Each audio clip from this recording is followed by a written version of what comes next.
Actually, Pringle, why don't you actually tell us what your opinions uh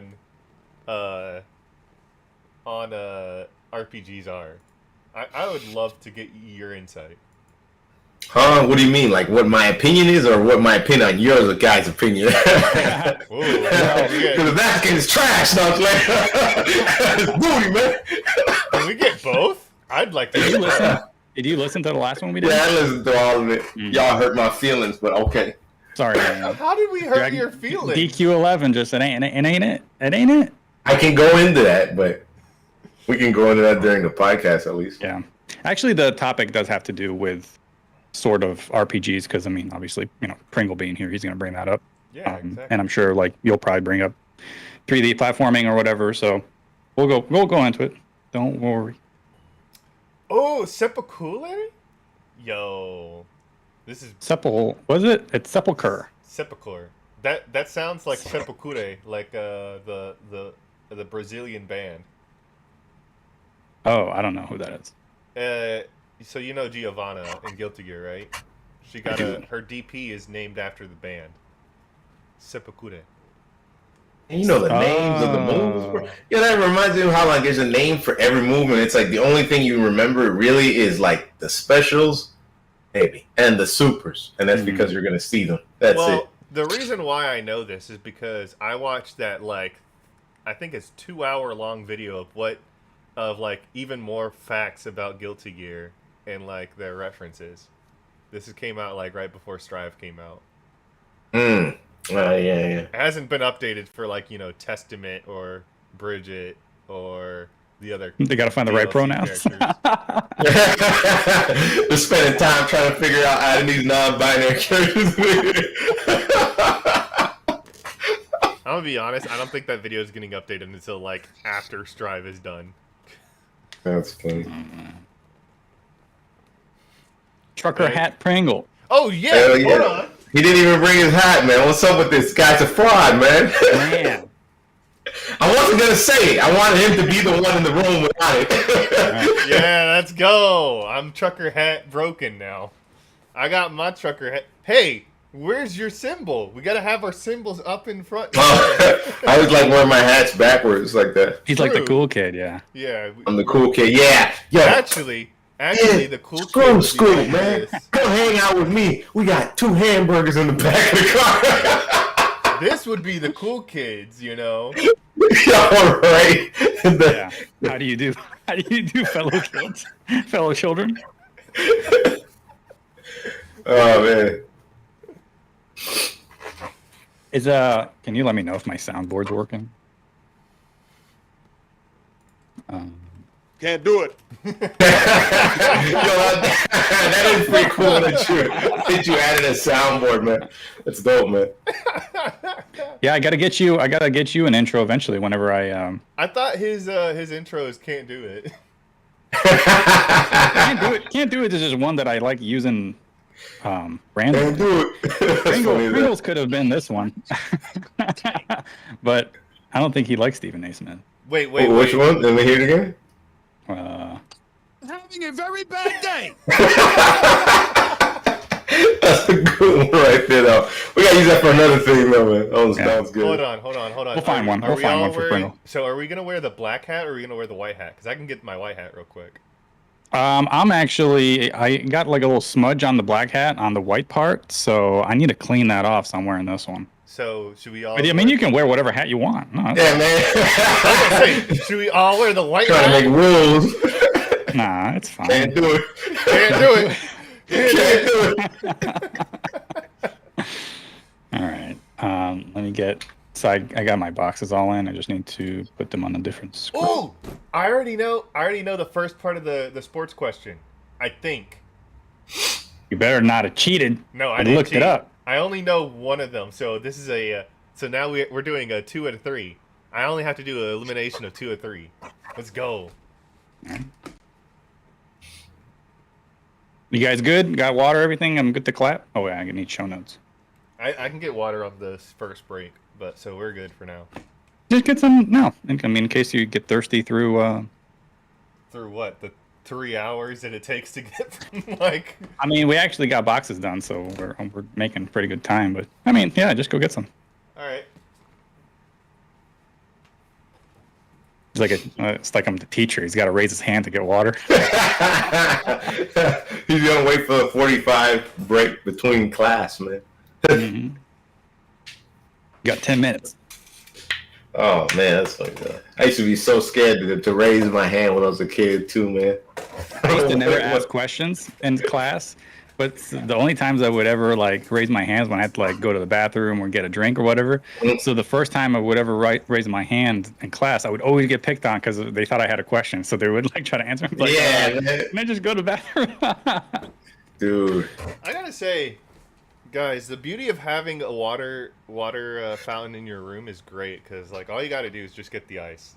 You're good. You have a water fountain in your room? Yeah, I got the zero water. Oh. Yeah, I got it in my room so that way. Oh, that's pretty cool. That way, whenever I'm like raiding or I'm like doing a stream and I need water, I can just go like boop. Don't have to go all the way to the kitchen to go get water. Man, that is the only exercise you're gonna give yourself, and you took half of that away. God damn! When you're raiding, you'd be raiding for like 3 hours, and your ass is freaking can't even feel your ass after a while. I have to use this now to raid because man, as you remember, I have the good old carpals. Yep, the carpals, man. Rip. Yo, that is one great thing about Final Fantasy 14, though. It does use controller with it. You know what's funny is that I tried to play on mouse and keyboard on that game because I don't like it as much either. No, I started on PS3, so I used a controller, and then I was like, oh, this just feels this feels so natural. And then I tried it on mouse and keyboard. I was like, nope, I don't know how these people do it. I'm the same way, yeah, man. Alrighty, fellas. Let's get this show on the road, shall we? Yes, indeed. How do I sound, by the way? I had to mess with my mic a little. You sound great, honestly. Am I the same? Okay. Yeah, you sound great. Alrighty. Oh boy, the official first podcast where we're all wearing official merch. I know, yeah. All right, here we are. Right to Orbis. It's a gaming podcast. I host it. My name is Max Spicer, coming to you from a windy St. Louis, Missouri. Super windy. And joining me is Broken Wing, aka Pringle the 2. Oh wait, my soundboard. Hold on. Soundboard? Bam. Maybe I'm a lion. Dun dun. Joining you. What's up, Broken? Joining you live from a very rainy Texas.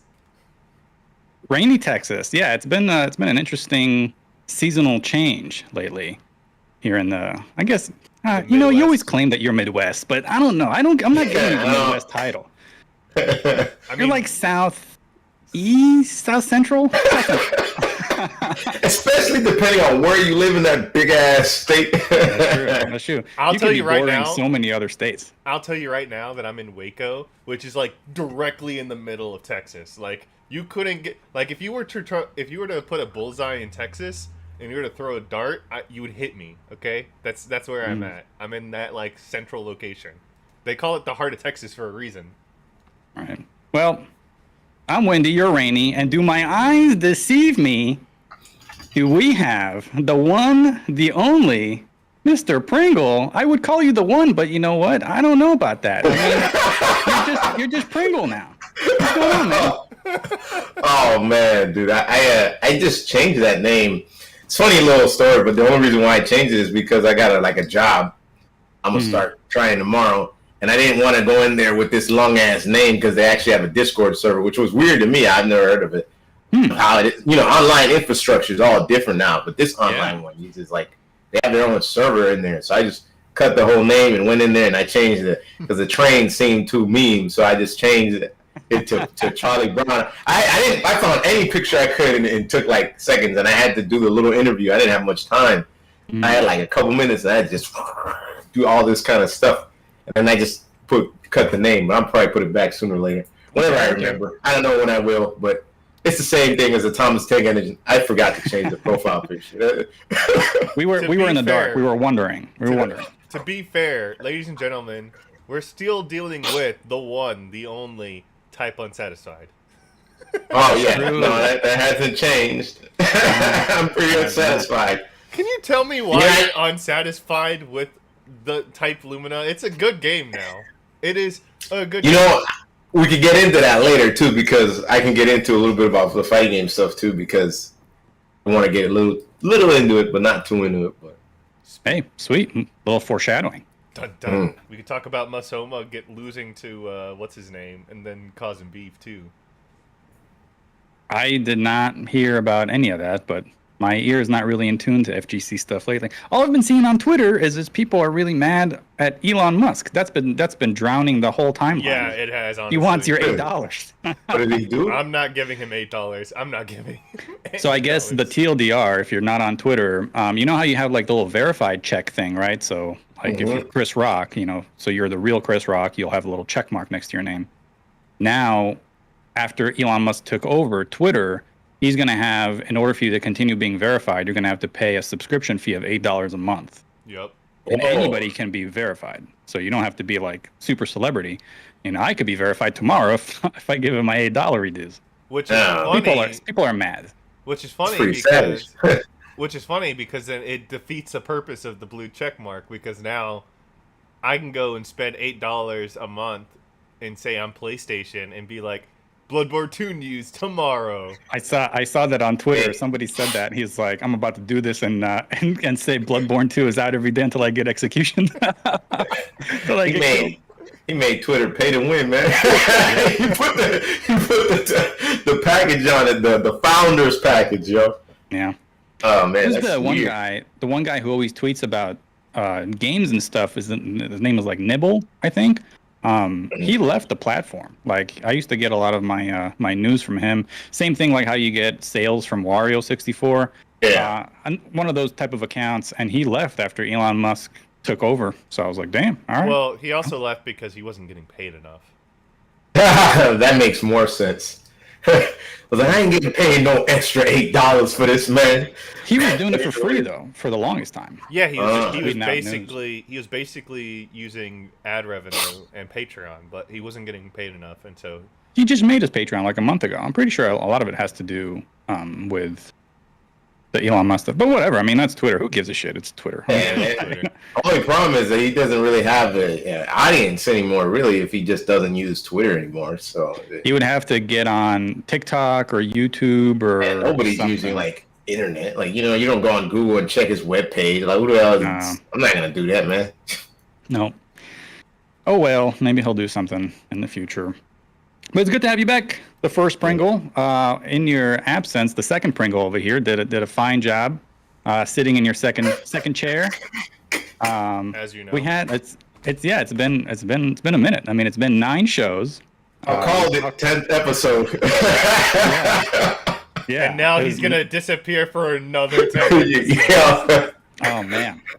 Hopefully not. But we held it down while you were out. People asked me, he's like, "Damn, did Pringle leave the show?" I was like, "No, he did not. He's on IR." As we'll get to the sports question in the week here, but for a second, but Oh like man. you were on injured reserve. So it's good to have you back finally. And we got a fun show. A little bit of news, a fun topic that kind of has something to do with last week's topic. We were doing the list for the game genres. I'd like to discuss that in a different way. But first, appreciate everybody listening to Ride to Orbis. It's our 10th episode. We only missed 1 week where we were just tired. I We're just all feel like crap, tired. man. But we're back, and hopefully we can continue on talking about some games every week. We were supposed to start an hour before, but I just woke up and I was like, nope. Yeah. No, yeah. I need an hour to sleep. Yeah. Man, dude. Yeah, we were supposed to, scheduling wise, we were thinking about, I couldn't go Thursday. So I said, it's like, hey, do you guys want to record just the two of you? but then instead we pushed it to Friday, but then Friday didn't work out. So now we are here on a Saturday afternoon. I don't believe we've ever recorded on a Saturday afternoon, even during FGC Hollywood. So it's always been like Saturday night, Sunday morning. Yeah. A weird Wednesday out of the blue. But yeah, this is the first time we've done a Saturday afternoon. So a little different version of the RTO podcast. Indeed. Fellas, we got a word of the week. You know what? And- Since Pringle the One is here for his first word of the week, he should do it. You should do it. You should do it. Would you want me to read it? Yeah. What? Yeah, tell us. What is the word of the week, Pringle? Sepulchre? Sepulchre. Look, you know what? Sepulchre. Yeah, at least now we know that all three hosts of Right to Orbit. I'm bad at pronouncing words. I'm horrible. I sometimes do it intentionally to my girlfriend just to bug her. I'm like, oh man, look at that catsup. Is that Yeah, well, what is it? Sepulchre. Oh my lord. Sepulchre. It's sepulchre. Yeah, Sepulchre, yes. Yes. Man, Sepulchre. that's spelled so weird. It is. It's an old-fashioned word or definition for a tomb or other place of burial. For example, when people try me in Persona 4 Arena, I put them in their sepulchre. Well, put that on Webster's right quick, man. Put that on Urban No, but I found Dictionary. that on Word of the Day. Urban Dictionary. When you mess with me, you get in the sepulcher. Don't try Oh, me man. in Ultimax. I'm telling you. Hey, Coffee and Combos might be doing an Ultimax tournament here pretty soon. I'm gonna take Are you joining? all of it. Yeah.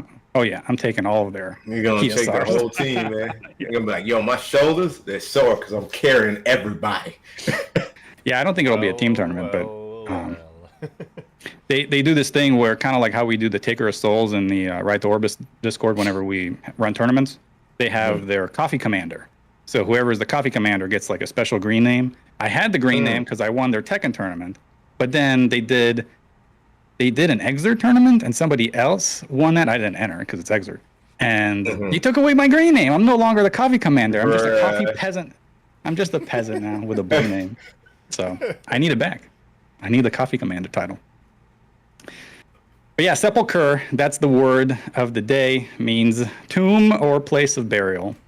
So, and yeah. now you guys know. And now Yes. you know. You know, if they don't get anything out of this show, at least they'll be a little smarter if you didn't know what the word sepulcher is. You're not You'll gonna use also that be a word, lot man. smarter with the sports question of the week.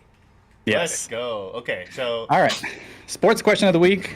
Broken, you said, I really hope you didn't cheat. You said didn't before cheat. we started recording, I didn't you cheat. said, I know half of this question.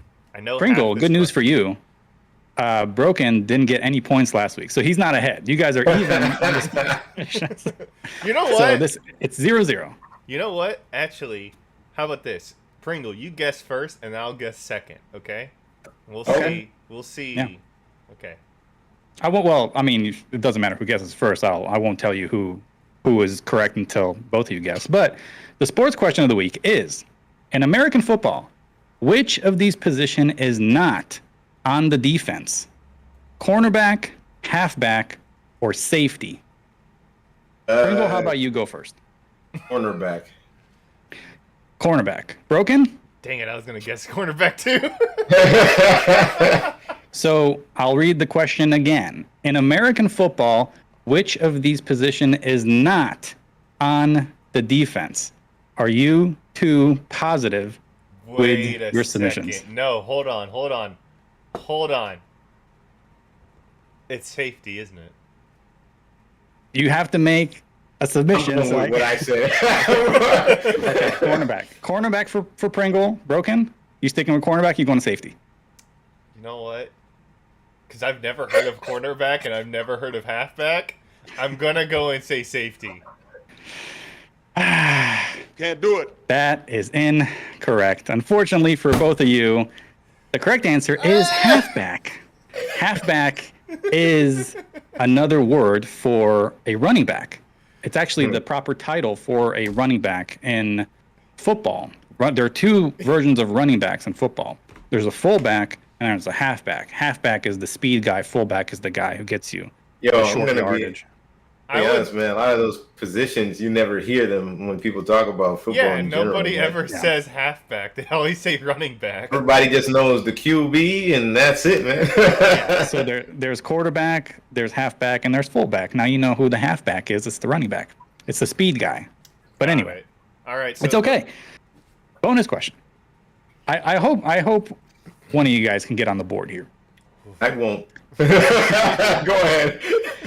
A safety is also a term of a way to score in football. How many points is a safety worth?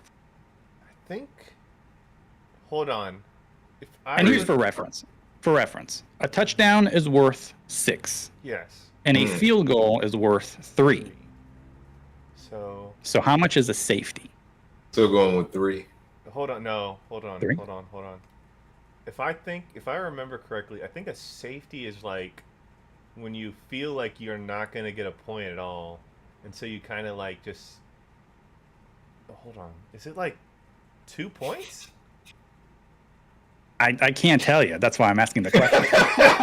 That's why I'm You asking. hit him with the, is that your final answer? Are you sure? Are you very sure? And that makes people don't guess themselves. Like, I don't think I'm sure anymore. I tried. That's why I asked the first question twice, because I tried to make sure you guys knew that it was not. on the defense. So you did that to help us, not to hurt us. Yeah. I think it's 2.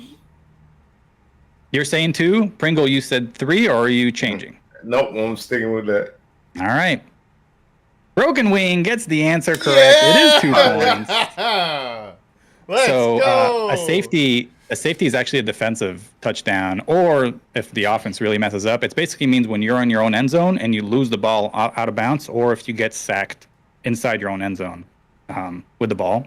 So the other team gets 2 points and they get the ball. So safety is a really good play by the defense usually. So that's 1 point for our boy Broken. Actually, did I say last week our bonus question is going to be worth 2 points or 1 point? I forgot. I think it was 2. You know what? It's fine. I'll take the 1 point because I didn't get the. How about we do every week? The sports questions will be 1 point for the first part, 1 point for the next part. So I'll give you 1 point because you got the bonus right. Pringle, your own one. Man, if you're gonna do sports, you have to do all of them. Then you can't just do the team sports. Good. Okay. Yeah, I mean, last week was basketball. Don't worry, I'll get some boxing in there. Tennis next. I don't know nothing about tennis. I know love is 0 points. Yeah, that's true.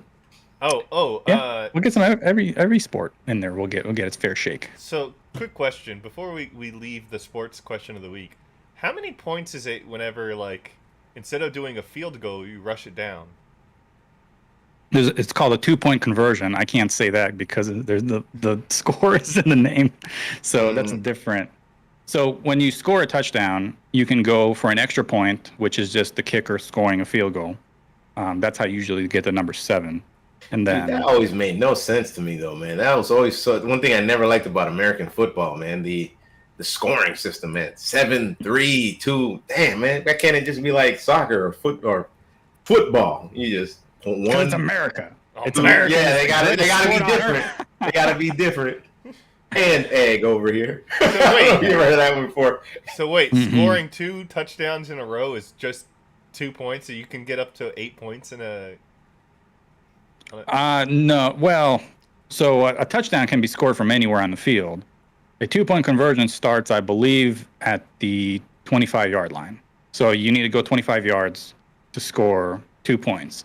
That's usually reserved for the end of the game. If you're trying to, let's say the score is 12-14, you need 2 points. Doing the extra point, you're still down by 1. So that's why you do 2 points. And that's and like the extra point, that's a 33-yard field goal in professional. So whether you go for 2 or for 1 is safer because those guys are professionals. So 33 yards kicking it through the uprights is nothing to them. But 2, a little more risk reward. You know how it is. Fair enough. Yeah. So 1 point for Broken this week. Hopefully, who knows, maybe Pringle can tie it up The next question. Shaking Gonna his be a head no. guess the next one. I have a fear that the next question is going to be golf related, and I'm just going to be like, nope, I don't even know. Yeah, I'm not a big golf guy, so that's gonna be in the back burner. Yeah. Yeah, toss a golf one in there. I'm gonna tell you I guys. don't know that's a sport, but it is, man. You got to Cricket. toss a chess one in there while you at it too, man. That's a game, though, isn't it? Or is that a sport? Chess is considered It's a sport. Chess is It's considered a sport, man. I don't know. Then poker is considered a sport. It is. You know, it's funny. One of these days we're That's how gonna they. we're gonna get an Is Street esports Fighter question. considered a sport? Yeah, we're gonna get an esports. It was on ESPN. How about that? Guilty Gear Xrd was on ESPN. Was it? Yeah, it was the day. Oh, I think they streamed all of Evil then. Oh, that's right. It was But the day. Strive wasn't, so that No. tells you Exort is a better game. Bruh. So what happened was is that Woshige, our Lord and Savior Woshige, he had that pop off, and then And that's when he. he Yeah. lost the game. Woshige, what are you doing? Get back on the sticks! That's a classic. Classic. GG. And then he started working on Street Fighter 5 and 6. Yep. Well, right on. Quick shout outs here.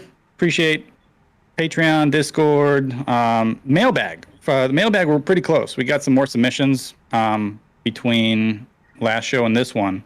So I don't know if it'll be next episode, but I'm thinking maybe like if we get the rate of the questions and topics as we have been, I think episode 12 probably be a good mailbag episode to do. So that should be fun. We got some good questions in there. So I appreciate everybody who has been putting them forth on all platforms. We're all on Twitter. We're all on the Discord. And of course, you can always put them on the Patreon. So shout outs to those guys. Things to note before we begin. The Max Splicer people who were supposed to be on the podcast, I'm going to reach out to you guys here pretty soon. I've gotten some people be like, hey, what's up? I thought we were going to do the podcast. It's like, yeah, listen, I've been going through it. I've been going through it a little bit. So it's been a little rough, but we'll get there soon. I got you guys soon. So that's, don't worry. The other thing, last week I said, hey, I want to do a community event. And some of the people have reached out with suggestions. The suggestions have been Among Us, which I kind of talked about last week. We can do Among Us, but, I don't know. It's, yeah. I'm not that interested in it, I'll be honest, but yeah. I said Jackbox Party Games. Yeah, Jackbox Party Games. So the criteria that I was looking for was either going to be cross-play, team-based, or free, or a combination of all three. I will say that when I did the Jackbox Party Games, there's one in there that's fun as hell. It's called Drawful, and all you do is draw. And man, the stuff people would draw is hilarious. I can't draw to That could be save great. my People life. draw like garbage, so it's great. I couldn't draw to save my life. I know, it's great. That's the fun part, right? Yeah. Yeah, we'll figure it out. The other suggestions were Overwatch 2 because it's it's free, and whether it's good or bad, Can't wait for all up those to- people that are actually free to play players and not I have Overwatch 1 and so Mhm. they don't have I mean, all I would be the one of them. champs. They don't have all Yeah. they don't have all the champions and they're going to be like, "Uh-oh." Who's the Ryu in Overwatch 2? The Ryu in Overwatch 2 is a tank known as Doomfist. Cuz Okay, I'll play Doomfist. He does actually have a uppercut. Can you Yeah, I have wish there was multiple? that. Can you have multiple different same characters on one team? Yes, basically the way Overwatch Oh. The way Overwatch, no, not the same character, no. You have to have Oh. different characters. But the way Overwatch works is that, like, you see their team has X characters, you have X characters on your team, which they can be the same. Like, we can both have Diva on our teams, right? Like, So opposite teams can have the same character, but not Yeah. the same team. but not the same team. But so basically, the way the game works is that you see they have this characters, you have these characters, and if your characters are not working against their characters, you should swap out characters to basically counterpick their characters. It's basically fighting game counterpicking, but like while the game is still going. And that game seems like it didn't get any kind of publicity or anything. I don't know. I didn't hear very much about it. It just You got kinda some bad dropped. publicity. I know that. Yeah. Oh yeah. Yeah, everybody's like, Like it's it. just like the first one. Yeah. No. It is the It's- first one. I will It's more say like this. It's worse than the first one's. Correction. I will say this. I like Overwatch 2 more than Overwatch 1 because Okay. I'll say this. This is a Broken Wing special. Yeah. Overwatch 1 sucked balls because 2 tanks just became nothing more than double That's shield true, yeah. meta mixed with back end death. Basically, the only way you can actually like do anything in Overwatch 1 was you had to have somebody go into the back line and kill the back line so that the front line was defenseless. Because your front line was just either 2 tanks or like 1 shield tank and 1 dive tank, and that was it. And now in Overwatch 2, you have 1 tank that does everything. So you either are a shield tank or you're a dive tank, and it's so much more fun because now action happens. It's not just, hey, we're gonna stand in this one position and we're just gonna wait each other out until one of us dies. Now it's like constant battles, constant action. It's fun. You do Yeah. like your action. I don't know, guys. I didn't like the fact that like every time it was you get on the objective, both players would just sit on the objective for forever. It's called Footsie's Broken. I swear to God, you're a gorilla with everything. You got a gorilla every game you're in. All right, dude. I'm good at footsies, the actual game footsies. Nah, it doesn't. Gorillas in it. It's better if you gorilla in footsies. I was gonna say that like it sucks because I can't think of too many of those type of games, but man, I wish there was like some sort of kart game. That probably would be fun. Kart game, you could just put like 12 people on one track, man. It's fun. Yeah, there is fork drift. I'm just saying. It doesn't have racing though. It's just just fork drifts or forklifts against each other. Yeah. But yeah, a lot of them are pew pews. We also had one submission, Left 4 Dead True, 2. now that I think about it, a lot of them are pew pews. I Yeah. never noticed that. Left 4 Dead 2, you'd have to pay for, and I don't own Left 4 Dead 2. I think it's I thought that was free free. on On where? what do you call that? Is it free on Epic, Epic? or something? Yeah, I think it's Epic. I don't think I want to make that commitment, man. Hold on, is it Yeah. free on Epic? I'm gonna go check right now. I don't know if it would have cross play. I guess I didn't do too much research into that. Well, we're still figuring it out. I would like to get away from the pew pews if we do a party game, but you know, Yeah, man. I offered us. I I agree. offered a party game. I said. I know, Pummel Broken. I didn't Party. say I'm not going to use it. Don't yell at Pummel- me. Pummel Party is a fun game. If you want to play like, if you guys wanted to play Mario Party but like violent, play Pummel Party. Yep. I mean, you have to Huh. pay Okay. for it, but it's still a fun game. Well, I mean, these degens aren't going to pay for anything. Yeah. Unless it was like maybe, I don't know, a It's penny or pretty something. cheap. It's pretty cheap. Like, I would say like Pummel Party is one of those games that it's like I think the max I've seen Pummel Party be is $20. That's pretty cheap. Yeah, we'll figure it out. I mean, I'm not too worried about it. We'll figure it out. Eventually, people will want to play something, and they'll be like, "Hey, Mac, let's play this," and I'll be like, "All right, we'll make it happen." Yeah, Left 4 Dead is not on. Oh, well, maybe I Dead got not on Epic misinformation. Games. Well, guys, might have worked if it was free, I guess, but it's not free. Yeah. Fall Guys Oh, is well. free. Is it free? Yeah, Fall Guys is free, but you can only play up to like 4 people on a team. Damn. That's not like that's Keep whack. running into snags. Yeah, I know. Right? They don't want all your friends to have a free game. I Man. know. Got to be these Yeah. like shooting games or something. All battle royales or some crap, man. I mean, Yeah, we could. and I mean, we could do. League We're of not playing Legends. Fortnite. We could do Yeah, I was League of gonna say. Legends, but I mean, I Nah, don't. I'm are good, you man. seriously gonna get like 10 people to play League of Legends? There's together? definitely like half of those people hate League of Legends and still probably play it. So I think they need a change of pace. Big hate- Sword. I hate League. Who of else Legends. plays League? I Oh, y'all hate it and Legends. still play. I got a friend that's like, I hate this game. Yeah. Gonna keep Yeah. playing it. Yeah. If I you know. notice- Shout outs to Moose. If you notice, the fighting game community hates fighting games, and yet we got like 700 hours clocked on our favorite fighting game. Yeah. It's true. You just That is don't true. understand. You just don't understand. All right, gentlemen, we got podcast correction. Just one from last week. Broken, I'm sorry to do this to you, but It's fine. when Go for it. speaking about game genres, and we talked about Metrovania games, Broken, you brought up the game The Curious Case of Benedict Fodder. The title of the game is actually The Last Case of Benedict Fox. So Yo, I like the name Broken gave it though. Let's just call it that. It sounds much more fun. yeah. It's kind of like how it looks like you combined Bernstein bared that thing, man. the Curious Case of Benjamin Button along The Last Case of Benedict Fox. You know, I got what? How many? 1, 2, 3, 4. I got 4 words right out of. You got the first name right. Yeah, I got 4 out of 6 words right. Okay, that's Close enough. But... That's close enough, honestly. Oh man.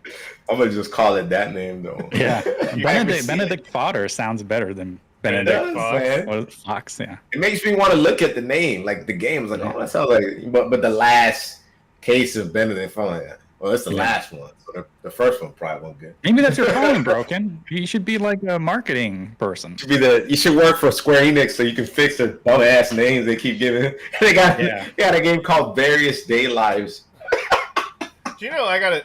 If I were to actually save Square Enix life, I'd have to deal with their biggest scandal right now, which is Yoshi P doesn't know what diversity is. Apparently. Oh boy. Oh god, let's not open that can of worms. I'm not opening that can of worms. So I'm like, no, we're just gonna. Oh boy. I'm just gonna be like, you know what? FF14's a fun game. I'm not gonna complain. Speaking of Square and namings, didn't they?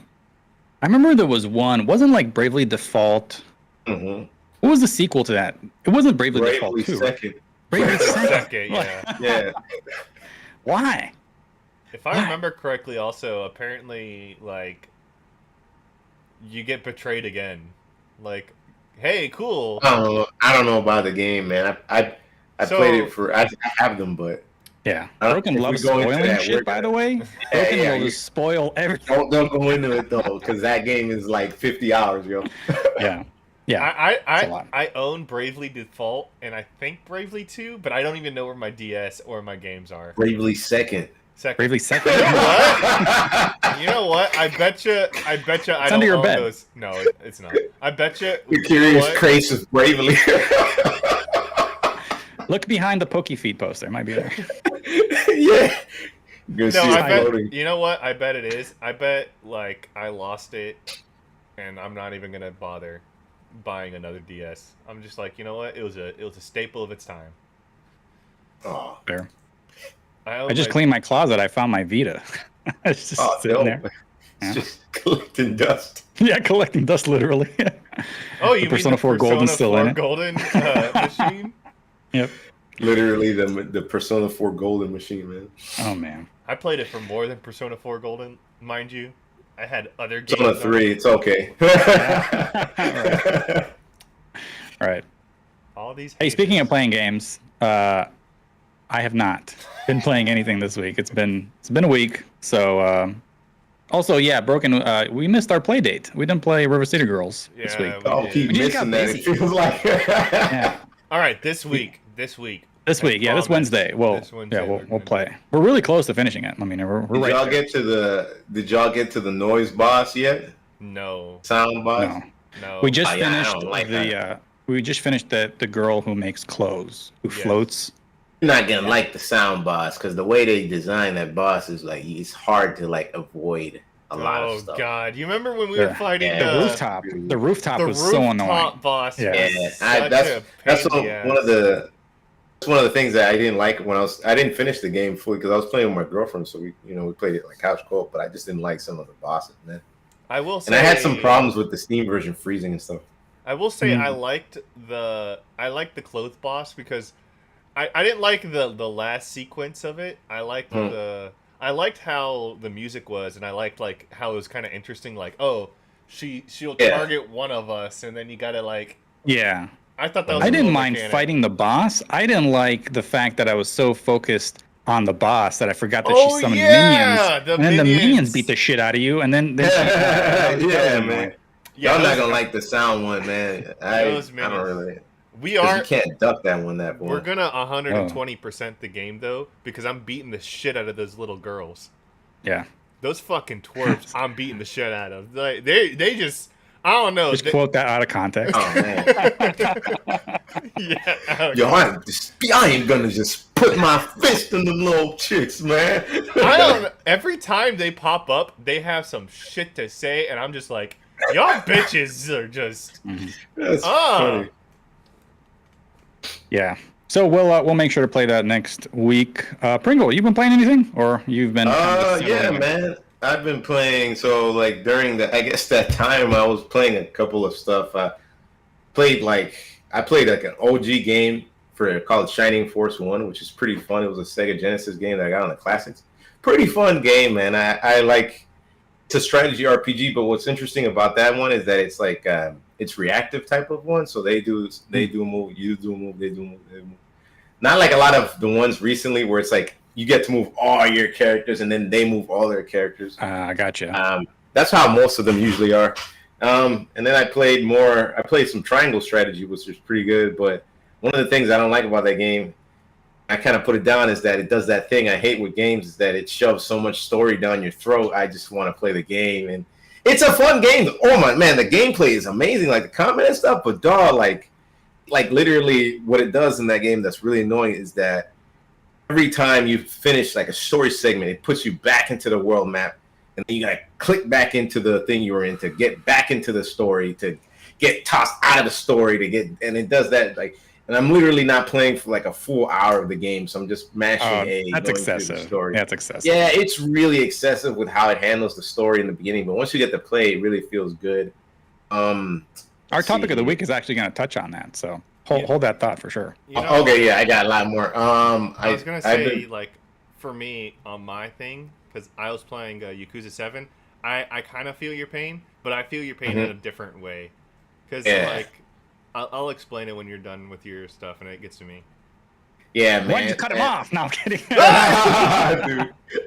And then I was playing more Trails in the Sky, second chapter. I'm still not done with that game, man, and it's taken me a while, man. I hear they don't going at a snail's pace, yo. I'm saying right now, it is a snail. It's gonna get done, but it's going at it's because so many times there's just a lot of dialogue. That game, like you guys already know, that's one of the longest script of any game out there.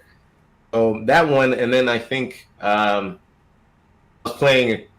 I've been playing Amori. You know, I'm almost done with it.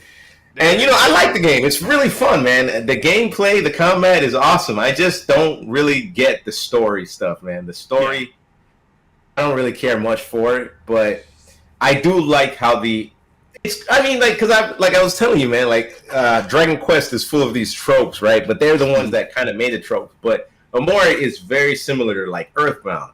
I don't know if you know, you've heard of Earthbound, but it's very similar in how... Who hasn't heard Oh, of it has a Earthbound? lot of, like... I was going to say, who hasn't heard of Earthbound? I know, right? But not many people, some people haven't actually played it, but it's more common, it's more like it because of how the moment to moment, how you go from one place to another, and it's like, there's still an overarching, you know, story, like a plot that you got to find Basil, right? That's not a spoiler, I don't think. But you got to find that person, and then it's like you go to these little parts, like it's these small stories that happen, which kind of aids in the story overall, and that's kind of fun. That's what I really like about Amori. Like, it's a lot of like, it's a very charming game. You know, it's very colorful. It's fun. Like, it's a really fun game, despite the other weird dark stuff that happens in it. That like for me, it's like, man, I just want to get back to the fun part. Like for me, that's like. But then there's the other, like, there's two sides of the story kind of going on at the same time. I was going to say, what's weird about that is the fact that Amori is a story-rich game. So, like, you have to focus on the story. And then the gameplay is good, though. The gameplay is really good in that game, though. It is story, but I would say not so much, because when you are having control of the game, you have so much control for a very long period of time. And then you get into these story parts where they take a decent amount, like an hour Yeah. so and stuff like that. But you're playing most of the game, so I don't feel like it's taking way too much control out of it. Because that's why I don't like when and indie games. I feel like because I can feel this first game feeling that I'm getting. Because like so, there's one thing I actually don't like, and it's such a small nitpick, but I don't like the menu, man. Like when you go through the menu, I just want to see the stats, but I got to go through the equipment. And then I got to check out the equipment. And then sometimes to use like a healing spell, I got to swap out with one of the characters these little things, first game syndrome that I can feel sometimes when I'm playing the game. But it's good. Like, it's really good. I like how... Who's your favorite character? Oh, Aubrey, man. She's a freaking... Oh, man, dude. She hits like a truck, dude. Like, I was just saying... Oh, man. Like, the tricks that I was trying to figure out, try to maximize her... attack, man. It's like she make her fast, hit it hard as hell, man. She's like a truck, dude. She's better than like I think she's like she's the best character to me, man. She's the bruiser. She's definitely the bruiser. Kel man. can do some combos, especially with the basketball.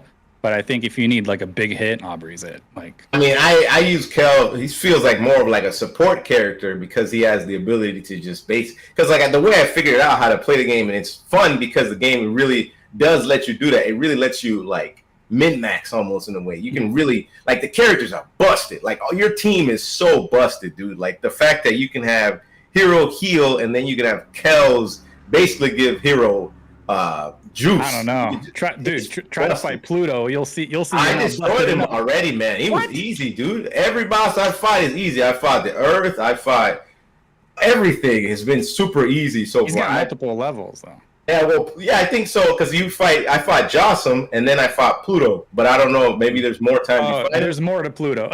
That's even. I better, love how he's y'all are fun. complaining about how I spoil things, and y'all just spoiled like. Well, it's not so much of a spoiler though, this because like the bosses, you'll see them like they're just bosses, but they don't affect the main narrative. They're just characters in the game. Yeah, they don't because like I would say like maybe some of them are probably even optional or something like that. But yeah, a lot of them are. Because like I fought the Earth, and that was hard you don't because have to you don't fight have them. anything, but I still smoked them. But yeah, man, it's like the characters are so strong because you can find ways to just really just make them busted, man. Like it's pretty fun. That's what I like because it does remind me of Earthbound in that regards.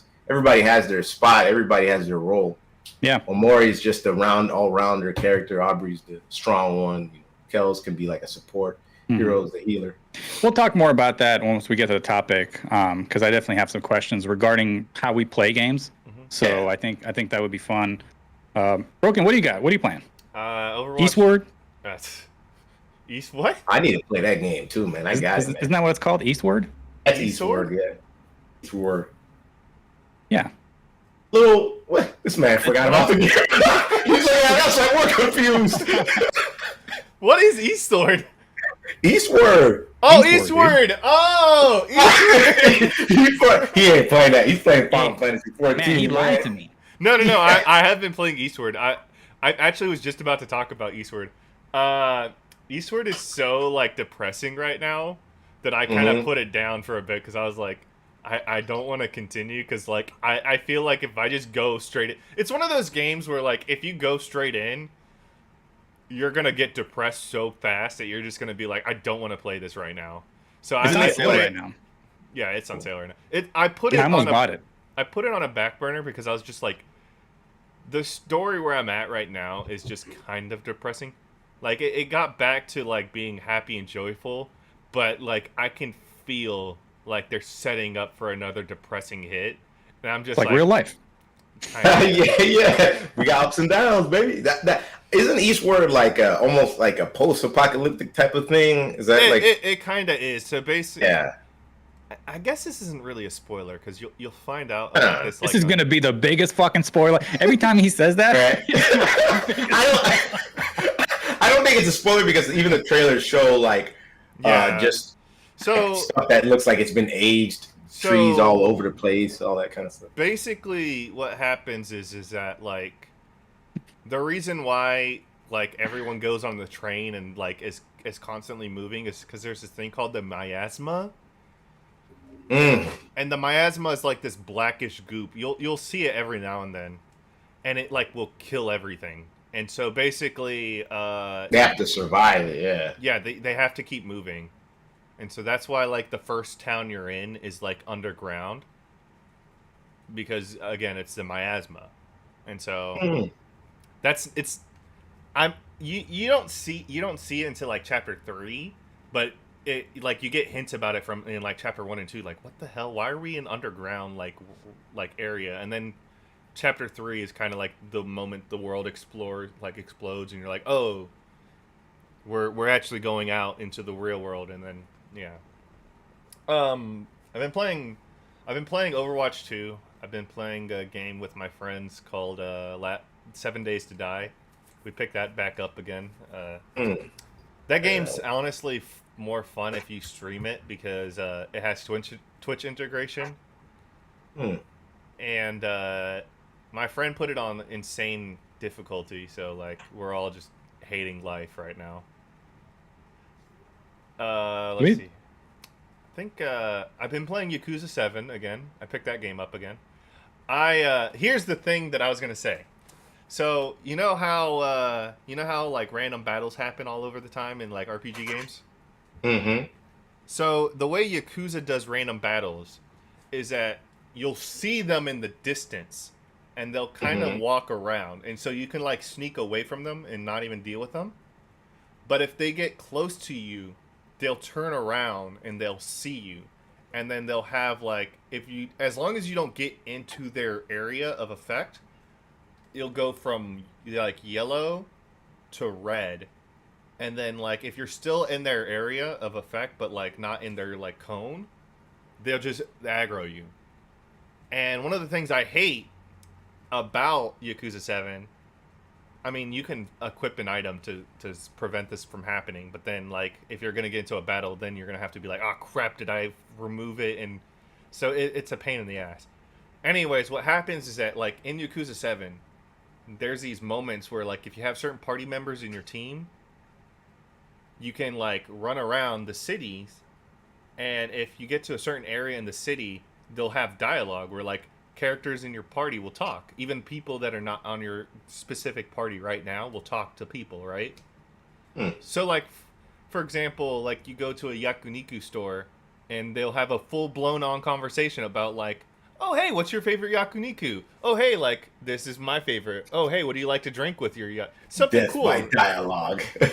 And I like to enjoy these dialogues, but then all of a sudden, fucking like 12 people will be like, hey, and you're like, oh fuck. And then like you just like, I want to get this dialogue over with because I don't want to start all over again after the fight to hear the dialogue all the way from the beginning, you know? And then all of a sudden, you just start a battle halfway through the conversation. You're like, fuck, now I gotta run around the whole entire building in a circle to activate the conversation again, just to hope that another random encounter doesn't walk their way over and interrupt it again. It's happened 3 times.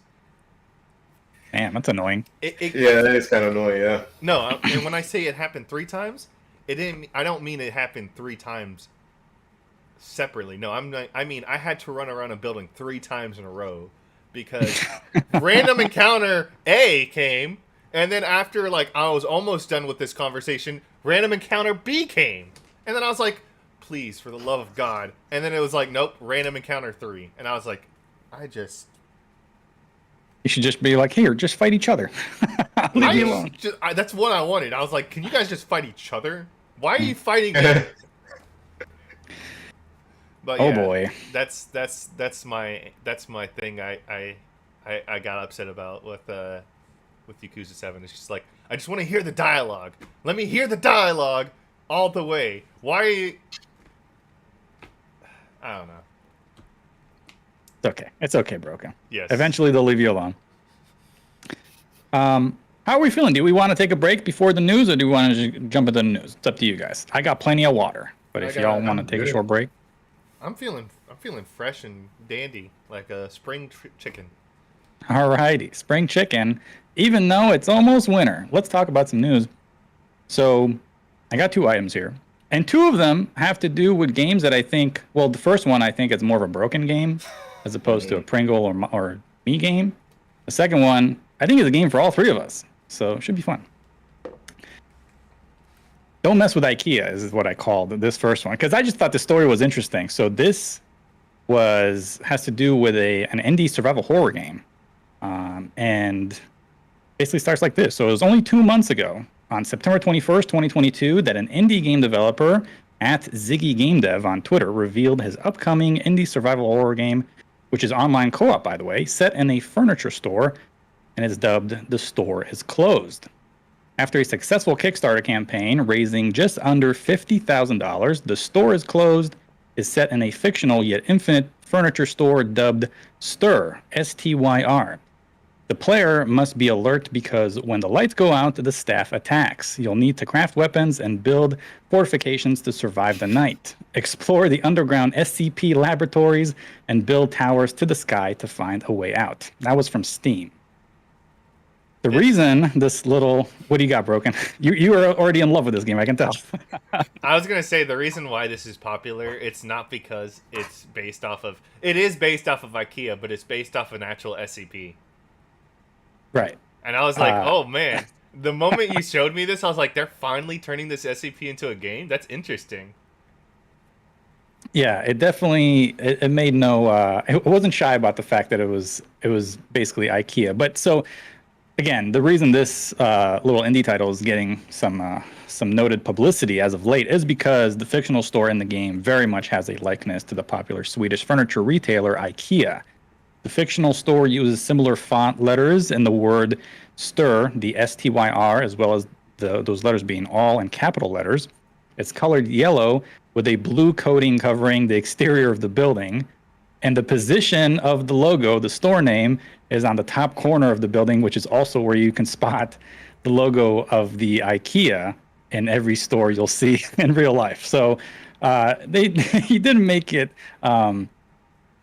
difficult to discern. This is IKEA, just with a different name. So in addition to the uncanny exterior, the interior level design of the store is also very much similar to IKEA's store layout, even showing similar display signs that they use for their inventory on the show floor, and even the uniform color of the staff in the game wears a similar to that of the real-life employees.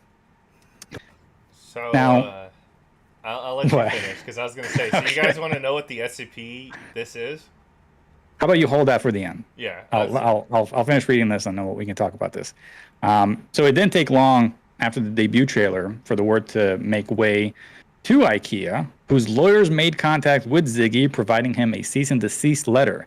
They took the good old Nintendo route. They're like, nope, not this. In the letter, IKEA demanded that he make changes to his unreleased survival horror game, claiming that the game commits trademark infringement because some of the press outlets have drawn comparisons between their official brand and the game, which I believe Game Informer was one of them when they spoke about the game, and a couple of other outlets. The Swedish firm gave the developer just 10 days to change the game and remove all references or associations with the IKEA brand. So in closing, the planned release date for The Store is Closed was going to be sometime in 2024 on Steam. However, with the new pressing need to change some of the game elements, it is uncertain if the target release date will remain the same or perhaps will be extended. It's too bad. It looked kind of neat how inside the store of Styr looked exactly like IKEA. And I love the fact that he made the monsters in the game, or the staff, wear the uniform. It's so funny. That's funny, yeah. All right. So they can't... So here's the problem with this. Is that this is based off of SCP-3008. All right? For those of you who are SCP fans. So SCP-3008 is a large retail store that was actually originally IKEA. It actually is in the SCP lore, is IKEA. And the problem with this is that if they were to remove any IKEA like similarities, it's no longer based off of SCP-3008. Yeah, but if you don't, then you get sued by IKEA. They could just say we're not We're not trying to be IKEA. We're trying to IKEA has be better lawyers. SCP-3008. And I didn't even Right. think IKEA would care, man. To be honest, that kind of sucks when they actually give a damn about a game, like some game that's probably not even gonna make very much money. No, it'd probably make a lot of money. SCP-3008 is very popular in the SCP Foundation group. Hmm. It's one of the It more made popular made $50,000 on Kickstarter, so you know. Oh, Yeah, it's one of their more popular SCPs. Is 3008. Now, What does SCP stand for? Hold up, secure, man. contain, protect. Oh, okay. Basically, so SCP is a fictional Give me world the where TLDR, man. I'll do the Just the honor. TLDR, please. Yeah, please. I'm just Broken gonna is do the lore. TLDR. I'm just gonna do the TLDR. SCP is a fictional universe, like where basically all these monsters roam around, and so they identify them based off of numbers. And the whole point of SCP Okay. is to secure them and contain them, so that way they don't like actually affect the real world. Oh, okay. Gotcha. So basically, they're a shadow organization that like holds all these Earth-ending like things, and they're like, yeah, that's the point of SCP. Is like, what if in the real world there was like this secret government agency that just has all these like world-ending like monsters in them? There is. It's underneath So it's IKEA. yeah, I was about to say, so it's IKEA. Where they hold them. That's the contain part. That's where people's relationships always mess up. There's something in there, man. It's the meatballs, man. It's the meatballs. My favorite thing about SCP-3008 is that like the way that monster works is that in the day all the employees are down, like they don't work, and so like they don't affect or aggro you. So like you can walk around and you can like talk to them and like touch them and they won't do anything, and like they will actually staff the whole entire building. So like if you're hungry, you go and eat Swedish meatballs. Nice. But then at night, that's when they aggro you and they get like all offensives. So like the way that the people in SCP-3008 survive is basically like they have this little like town, and they'll like scavenge for items like beds, food, Swedish meatballs, all that. And then like at night they fort up to like prevent the employees from attacking them. But like that's SCP-3008. And that's basically what the game is trying to do Replicate. with the gameplay. Yeah, is basically just that. It's unfortunate. So a lot of people in the comments after he put out that he's like, oh shit, they're coming after me. They told me to change the game. They're like, just change the font and the colors, and then you keep everything the right. same. It probably would. Yeah, you could change a couple of things. You'd probably be fine, man. I'd have to show I think you it's actually videos of good it. good publicity for him. Like the fact that it is It is. IKEA, and now, I mean, I learned of it because if this wasn't IKEA to start with, we wouldn't have been talking about this. But I think him starting it, trying to mock IKEA as a part of his store, I think is actually good publicity, and hopefully he'll get more recognition after making the changes. He wasn't planning on making this until 2024 anyway, so like he's got time. Yeah, that's a while. Yeah. I'd have to show you SCP-308. I think you guys would have a blast watching the videos. I think I've heard of it before. All right, let's look at this next game because this looks kind of interesting. This is for everybody, I think. I think we all can find something we'll enjoy about this game. So this is called Lunar Lux, and I dubbed this, I think it might be like the next little indie hit as far as RPGs are concerned. So this is from Steam. Experience an anime-inspired sci-fi action adventure RPG on the moon in the year 30XX. Join Bella in a story of science, truth, justice, and trust as she travels the Silver Globe to find a way to save humanity from Comet Coda. It's time to unleash your Lux. So the Game Boy Advance style RPG Lunar Lux launched its Kickstarter just over a month ago on October 4th, 2022, and it only took 12 hours for the campaign to run live before the game hit its funding goal of $10,000 towards a Steam release. And in total, got just under $53,000, more than surpassing its stretch goals of additional content, as well as now guaranteeing a release on the Nintendo Switch. So the Switch is not left out. No womp womp.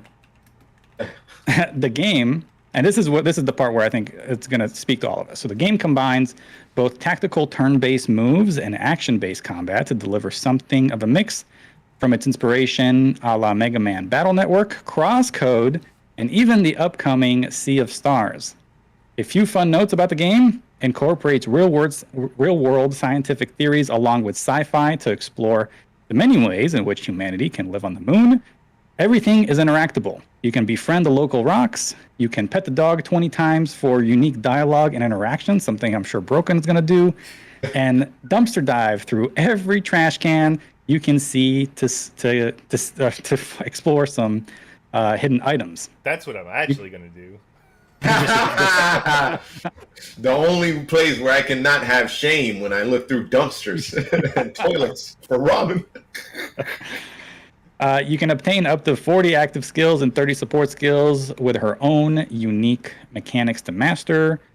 Experience a story-rich plot filled with both main arcs as well as secondary and tertiary ones. And lastly, complete main missions as well as partake in some mini-games. So really, this game has everything.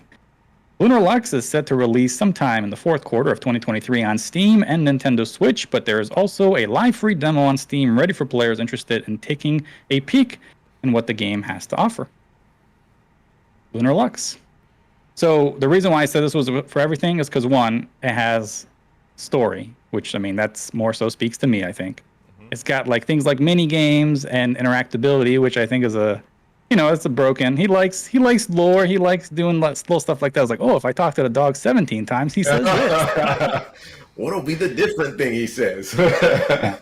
And then the combat has kind of best of both worlds. I think that's more of a Pringle thing. So what do you guys think about Lunar Lux? I like it. I saw that it's based off of Mega Man Battle Network. Dude, I'm a big fan of those games, man. Just recently, they were like, we're finally dropping the Mega Man Battle Network Collection Part 1. And I was like, hell yeah, man. Those games have terrible story. Garbage. But the gameplay, fun as hell, man. You know, interestingly enough, the game Crosscode is making a multiplayer version of Crosscode that's going to be free to play and has rollback netcode. Oh, really? Are they working on that? Radical Fish Games? Yeah, Radical Fish Games is making Crosscode, but multiplayer. I forget what it's called. Probably Crossworld, something like that. Probably. No, it's not Crossworlds. It's something else. Okay. But it's going to have rollback netcode. That's sick, man. Because I know they're working on their second game, and it's looking pretty good, but man, Crosscode was amazing, too. And the story I liked was Crosscode, too. It's pretty simple, nice little story. But, yeah, it looks good. That game looks pretty good, man. I was like, because I saw it, and I immediately thought of Mega Man Battle Network. I was like, man, it reminds me of Battle Network, man. That's pretty good. Especially if it's going to be like on Switch, because then I can play it on the go. Because that's kind of how I play games nowadays. I don't really play too much. I don't sit down on a computer too much, man. Yeah, so the Switch, the stretch goal for the Switch was $40,000, and they got 53. So like nice. that was one that they reached. That was pretty good. Mm-hmm. Wish I had a Steam Deck though, but man, those things are expensive, dude. Yeah, they are. Christ. They do be expensive. Yeah, I added this to my wish list. I'm gonna try to demo probably later. Maybe later this week. I'll try a demo. Mm-hmm. Should be fun. Looks neat. Any closing words on Lunar Lux, Broken? Nope. No? I'm just looking for that game I was just talking about. Duelist of Eden. He's in his own world. Oh. Duelist of Eden. Yeah, Duelist of Eden, yeah. That's what it's called. There we go. Yeah. I think it's gonna be a good game. If it's a good game, I'm gonna download it, buy it. That's not made by the same people that made Crosscode. That's fake news. Yeah, that's Duelist of Eden is made by the same people that made the other game that we were talking about, which is what's the game called? Duelist of Eden. One Step from Eden. Yeah, One Step from Eden. Oh man, that's a completely different game. Yeah. This man confused me again. But One Step from Eden. That one looks like Battle Network, yeah. Yeah, One Step from Eden is Battle Network. Mm-hmm. I need to try that one, yeah. Yeah. It looks pretty neat. It's like you got like the grids, right? And you go up and down. That's how you fight or whatever. Yeah. Mm-hmm. That my bad, cool. Everyone. We did the podcast correction on the podcast. Yeah. Oh man. Don't worry, we'll still find one to add in there for next week. Yeah, so those are the two news items. Pretty quick. I think our topic's going to go a little lengthy, so how about we take a break here? I'll go grab some water, and we'll come back, talk about some more games. We'll be right back. Badoosh. Down to my last 2 bottles of water. Dang. Let's see. I woke up, by the way, when you guys were saying, "Hey, we're gonna do it at like 12." At like, I woke up at like, so you guys were saying, "Hey, we're gonna do it at 1 o'clock." I woke up at like 12:52, and I was like, I look on Discord, and I was like, "Oh no, we're not doing 1 o'clock at all." Man. Would have just been easier for me, or like maybe after like 4 or 5, but like probably gonna check out this car, and the car is out. Like it's like an hour out to go see the car, man. Like Ooh. it's like that's what you know how it is with cars. There's something you usually don't find anything local. So I have to drive out like an hour just to check out the car. If not, I wouldn't have cared. But yeah, Friday I was actually doing a lot of cleaning. Dang, Mac out here is supporting Adidas. I just my sweatshirt. The Adidas, the shell toes, man. I used to love me some shell toes, man. Does that mean that you are not in solidarity to Yeezy? Nah. It's a joke. That's a joke. That's a joke. Let's not even. I know. I'm not into the Yeezys, man. Yeah. I ain't sell my soul yet like Kanye.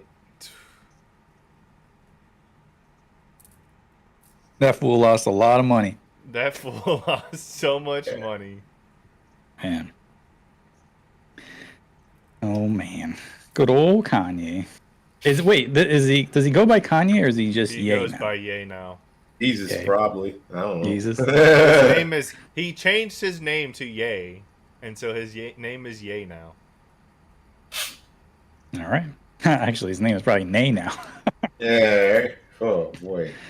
That's what he hears. Alrighty then, chat room. Let's begin on how we play games. All right. I think this will be fun. Alrighty. Quick break. We're back. I got some water. We talked about Kanye for a second. Don't cancel us, Adidas. We're not sponsored, but We're not Don't sponsored cancel us. by anybody. no. Not even Athletic Greens. Actually, no. We are sponsored by viewers like you. I know. Right. Out here like PBS kids. All literally keeping us from not dying. PBS Degens. How we play games, gentlemen. This was the topic this week, and it's kind of like I mentioned at the top of the show. It has to do with the tier list that Broken and I made last week. We talked about this sort of in a Discord, so I just wanted to extend this conversation. So, it was mostly Pringle and myself, as long as a couple of other people in Discord. We're talking about the different way we experience games. Pringle, you brought up at the top of the show. You're playing Omori, right? I've been championing Omori really since we were doing FGC Hollywood. Like, I love that game. But I love that game for different reasons than you. Like, we both like the game, but completely different playthroughs. So I just thought that was interesting. Basically, that's not a word. Podcast correction. Mostly based on specific elements that we prioritize while playing games. So I thought that was interesting, and I don't believe we ever really talked about it. We always talk about like, I like this, I don't like that, but we don't really talk about like how or why. Maybe every so often, but it usually is reserved for fighting games. Like, oh, like Mace. I hate lore. I just want to get in there. Yeah, that's it. Yeah. Right. And then Brogan's like, I love lore. Right.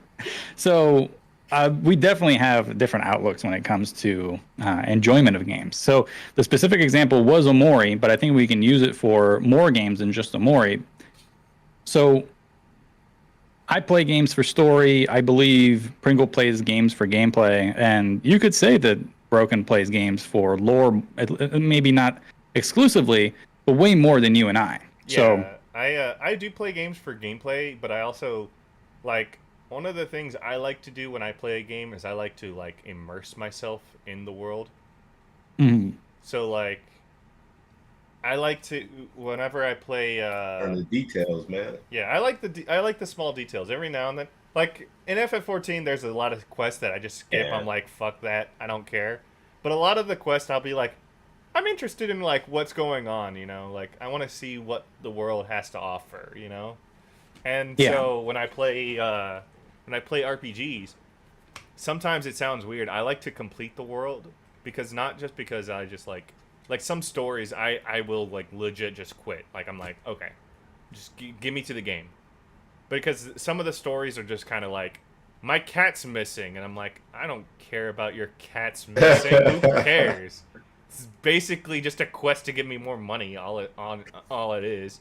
But like some of them, they're kind of like nice. Like one of the things I was to bring in Yakuza 7, just to say, there's a quest. There's like a little like side quest where basically like a little girl's sick, right?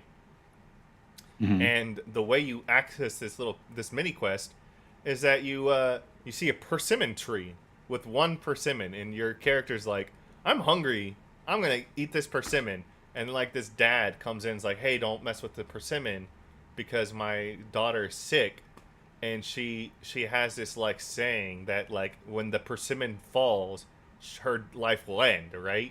And so the way the side quest goes around is that like every time you visit the persimmon tree, someone's trying to fuck with the persimmon. And like the whole point of the quest, Yeah, that's a funny side quest though. yeah, the whole point of the quest is that you're trying to stop them from like making the persimmon fall.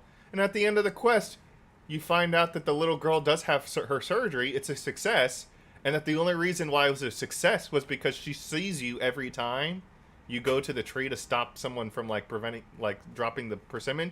And she's like, if he's doing all of this for me, then I can have the strength to like, you know, go through with the surgery. And so like it ends on like a nice note, and then all of a sudden you actually get the persimmon and you're like, oh, this tastes nasty. Dude, that sounds like a Thomas skit, man. I'm not gonna front. It really It sounds like a King Thomas skit. Man, there's always going to be that one person who plays that and was like, "Oh, don't have that thing fall because she'll die." And then the guy with a fucking battle axe is like, trying to chop the tree down. Honestly, you're almost there, because like one of the first people that you fight literally is a sumo wrestler that's like, I have no friends anymore. I must use this tree to like test my sumo skills. I was like, Right. what? Yeah. But I mean, that's what kind of what I'm talking about. So it's neat that like you can find enjoyment off of things like that. Whereas like I would look at that tree and think nothing of it, right? I'd keep moving with the story. So it's pretty cool. So what Pringle and I were talking about. So when we're speaking to a game like Omori, Pringle plays a game like that because of the combat, right? The combat attributing to the gameplay, that's most of the game. It's most of what you're doing. So that should be good for him and his priority, right? Versus I play a game like Omori for the characters and like the overarching story. The combat to me, the gameplay is like a conduit to more of that story. Mm-hmm. So like that's how I view Omori versus he views it the other way. So when I was talking to him, just our priorities are different, which I thought it was interesting because I don't believe I've spoken to somebody who's played Omori who says the gameplay over the story, but it's cool that he does because like it's different. I think I've done that with other games where I'm like story over gameplay, and people are like, "What?" But like, you know, that's not the point of the game. And I'm like, I don't know, man. Yeah. You know, but like that's just how we are. So I put down here some questions that I think could be cool just to talk about. So the first one is when prospecting a game, what are the initial qualities you look for prior to even looking more into it or picking it up? So example, it could be the IP that it's involving, the genre, the developer, who did the music, any sort of little things like that. So for example, I know that like if I see a trailer for a game and then at the end of it, it says like Electronic Arts, I'm like, ugh, I don't know. Yeah. That looked good, but like that last part was a little sus. So anything like that, Pringle, I don't know. Have you ever had like a game like you're like, oh, that looked cool, but something about it is like it could be like a yes or no for you, whether or not like, you know, oh, the combat looks cool, but it's a Western RPG, not a JRPG. Have you ever had something like that? I wouldn't say not so much, man. I think I have that more so with the price of something. Because like with me, it's like I could play anything at the end of the day, man. It doesn't even matter where it comes from. Mostly, it's just if it looks like it has enough of the right bells and whistles that makes me want to go like, yeah, okay, I think I'll mess with that because like Amori did. I didn't know that it was essentially like a turn-based game.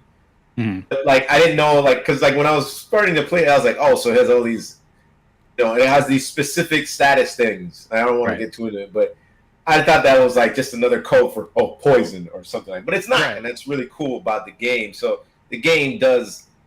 It has its own sense of flavor, like it knows what it wants to be, and I like that about a game too when it could be its own thing. Like the creator knew what she was doing. She loves The cats. mana is juice, and then you're toast when you're dead. yeah, stuff like that. I love stuff like that. Honestly, it gives me a sense that I'm playing something unique.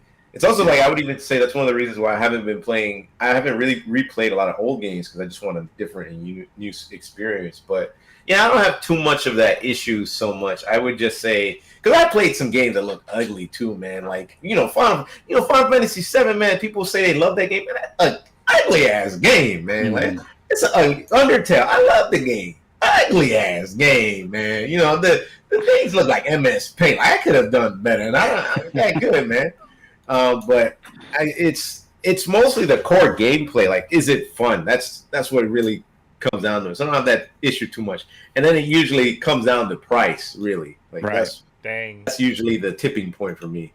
Because you can't really determine gameplay before actually playing the game. You could see it looking cool, but like ain't no demos or anything too sometimes. So it's like I can't give it a shot. So I got to get into this. If I spend $20, it's got to be worth $20. Right. I was just gonna say. What about you, Broken? Hating on Toby Fox, and he's out here now making the newest Pokemon battle theme. Definitely was great though. He worked on a little bit of the writing and music for Amori as well. Yeah. Oh yeah, I mean the music I like is Amori. It's nothing spectacular, but I like the music, and it definitely hits the right notes when it needs to. On your first question, it is a very mixed bag for me. So, like, for example, if it's the IP, it's give or take based on, like, what the IP is. The genre, too. Like, for example, if it's a music game, as long as it's a music game, I'll pick it up. But, like, if it's something like I would say, like, a Souls-like game, I'd pick it up and try it. Just because I like Souls-like games, and I'm not here for the story for Souls-like. Like Souls-like games, I'm there for the combat. Like you are there for the action. You're there for the combat. I don't care about the story. No one cares. There are some lore heads that like that broken piece, like of information you get, the pockets of info, like the NPC tells you about something, and then it's like okay, and then you go another 2 hours, and you get another piece of lore. Yeah, but like nobody plays Dark Souls for the actual story. Like they're there for the combat and the lore. So, like... The world of it, too, right? Yeah, the world of it, too. But, like, nobody's there for, like, oh, my God, did you guys know that King Richard III was actually King Richard VII's son? And that he gathered... I'm not making bullshit up. Anyways, developers sometimes, like, if it's an Arc System Works fighting game, I'll give it a shot, because I kind of trust Those are just examples, by the way. They don't have to be the ones you select from. Like, for another example is, like, when I see a game that, like if let's say I'm prospecting, it's just a trailer, and I see that it's a game that could be for me, but it's in first person, I'll note that, because I like playing in third person as opposed to first. So things like that. I'll say sometimes it does include, like, the artist that is working on the music. Like, if it's somebody that I know, I'll give it a shot because I like the artist. So I'm like, you know what? Even if I might not like the game, I appreciate who is working on it. So, like, I'll give it a shot because I know who the person is. And I want to, like, support them. And then, like, every now and then... Octopimp. Yeah. Yeah. Not every Octopimp game I play. I'm going to be honest with you. I haven't played a lot of Octopimp's games. You ain't there for his bad years? No, here's the thing. I haven't played a lot of Octopimp's games because, like, honestly, he's now, like, mid-range. He's not, like, low-end like he used to be. So it's like... he doesn't need your support no more, man. I can't... I couldn't try because, like, I'd have to spend, like, a lot of money on all the games. And I'm like, nope. I'm glad you're doing great. No, what I was saying Are you going to play the next Helena Taylor game? No. Right. No, not at all. 2030. Not at all. What I was going to say is, like, for example, there's an artist by the name Too Mellow, right? I love Two Mellows. He made this whole. He mixed the album. You might like if you like Chrono Trigger music. He mixed Jay-Z with Chrono Trigger. Yeah, yeah. Like he's mostly popular for the fact that he makes Jet Set Radio music. But like, Oh yeah. yeah, like I like Two Mellow. So if I see it in collaboration with Two Mellow, I'd be like, you know what, I'm gonna give that a shot because I like Two Mellow. So, and one of the things I like is that like if you see somebody that you know and they're not even in the genre that you like, but like you're like, oh, I want to support the person. You find hidden gems where you're like, actually, the game was really good. Mhm. I agree, man. I definitely had a situation with like an Atlas games. Like, I don't like too much of the Shin Megami Tensei games, as you know. They're cool though, but not too much my cup of tea. But then the spin-off games, like the Etrian Odyssey game, I would have never got into it because it's a first-person dungeon crawler. Nobody really into those games. Like, they're not very popular at all. But man, I got into the Etrian Odyssey game. Dude, I love all of them. They're fun as hell, man. They're 90% combat with some kind of story in it that is Of course. pretty useless. Barely. That's a recipe any for story. Pringle. Yeah, man, it is, dude. I was Are like, you oh, dude, I love this 90% shit. combat, 10% story? Pringle Yeah. approved. It's great, man. I'll say anytime I see like the property of like Alice in Wonderland, because I think that story is kind of cool. If I'll see that in a game or any sort of thing, I'm like, okay, I'll check that out. Let me see what this is about. Hidden gems. So- Hidden gems. Yeah. Yep. All right. The second question here.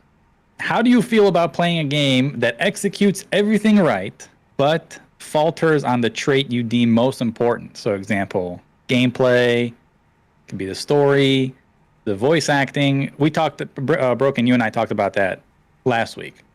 I think I Am Setsuna is like a really good game. The combat, I think, is good. It's turn-based. And it's active time battle, which I love in RPGs. The music is actually underrated. It's pretty good. The level design isn't bad. It's got a lot of good qualities into it. But the story, man. I mean, the story. Like, that's why I play JRPGs, is because like I get my gameplay from fighting games. Like, I don't really need gameplay. It's nice when it's good, but like I kind of want to experience a story. And I felt that I Am Setsuna hit on everything. But the story was, in my opinion, they fumbled the bag so bad that it completely deteriorated just the sense that I had for that game. I was like, man, this went from possibly an 8 to like a 2, because I'm like, this is not good. So have you ever had anything like that? It could be anything, any trait that you find most important. So for me, a lot of it is sometimes game feel. I know this is a weird statement to say, like what the hell is game feel? So let me give you like an example of game feel. So let's say you're playing a NetherRealm Studios game, right? So Mortal Kombat, Injustice, right? So you're like, oh hey, it's a fighting game. I'm gonna play this fighting game, but like the game just feels off for you, you know? Like it's not batting at the nines, you know? It just feels stiff to you, even if the game looks fluid and stuff like that. Like if you watch gameplay of Mortal Kombat or Injustice, it looks very fluid and very fast. But when you play it, it's like stiff, and you're like it feels clunky and stiff to play. And I'm like, it's just the feeling of playing the game is just off. And I'm like, that's one of my most important parts in the game is like, does it feel fun to play? Like if the game could have great music, it can have great story and that, but like if the feeling of playing the game is off, then it's one of those games where it's like I'll pick it up maybe like for an hour and then I'm just done for like a week. You know, like because I can't push myself to like continue. Yeah, you can't force yourself to play it. Like eating bad food, man. That looks good. Yeah, exactly. Like if the feel of the game is off, I can't really enjoy myself for like maybe more than like 20 minutes. So that's one of the most important things for me. Like I can deal with terrible story or like shitty dialogue or like shitty voice acting because I've played Saren Kagura. I've played some like ass games. Like the gameplay was fun for me, but like if the story was kind of like hit or miss a lot, but like I said, story can be like hit or miss, but the gameplay is fun. But like if the game feel is just off, it could be batting on like 9s and 10s on everything else, but if the game feels off, I don't know. I feel that, but like so, like I feel what you saying too, Mac. Like because the story is, especially with JRPG people in general, that's their driving force. I didn't know I'm the minority in this one actually when it comes to JRPGs, dude. People usually do play those for the story because they're narratively driven and they're very long. So it's like if the story is just ass cheeks, booty butt, what like so what am I playing for? What's my purpose? I don't care about beating this game no more. So, but for me, it's like I would say that like I can really just push past through like all that stuff. I played. There was a game. I don't know if you heard Trials of Mana, and it was a remake of an old game. Bro, that voice acting is hot dog water, booty butt, cheeks, doo-doo butter, horrible ass. Man. Dude, that voice acting is horrible. I was laughing the whole time. It took me away from all. It took me away from the story so bad. You can't even get invested into a story when you got dudes like, and we have to get the sword of mana. I'm like, oh, shut your ass up. Man. But the game is so fun. The combat is so fun. I didn't even care, man. But I will say that sometimes it can be like that with the story. Even for me, if the story is just... But it also depends on how much the story plays a role in the game, too, I would say. Mm-hmm. But because, like, you know, Kingdom Hearts I think is pretty narratively driven, but you really are playing a lot more than you're listening to the story. But the third one really butched that part. But yeah, I don't have that. I feel like I can just kind of play most of everything. I will say that if the gameplay is just not there, I'm just not going to stick with it. It doesn't matter if it's good story. It doesn't matter. Sometimes I've played some pretty mediocre games just to get through the story. And sometimes it's funny that the story is better. And sometimes that it is worth it because there are games where like they're not like story based. I mean, they're not full gameplay driven. Like I enjoyed Doki Doki. That was fun for me, right? But it's not like a full ass game. I also played like an old game called Chaos Head, which was like a visual novel. Oh my god, Chaos Head just brought back memories. Yeah, you know, that was an old dude. To get that game to play was so weird too, because I had to download it off some weird Japanese offhand site, and like I had to get the translated version of the game and stuff like that. So sometimes the story can be good. Like I remember watching an old, not to get too into it, but an old Donkey video about how he was talking about like how Final Fantasy VII, it was just weird. The game was just super weird, and he liked it. And he wasn't too into the combat and the game and the random encounter rate stuff, but he loved it because the story was weird, unorthodox, different, new. But then he plays the remakes and the remake, and it just waters down the whole experience. And like he doesn't even like it as much. It just feels like a bunch of filler content, so it kills the enjoyment. So like I would say though, like if there's a lot of filler content in the game, that might kill it too for me as well. Like it's like, dude, like, come on, man, get this going, man. Sometimes I feel like that too.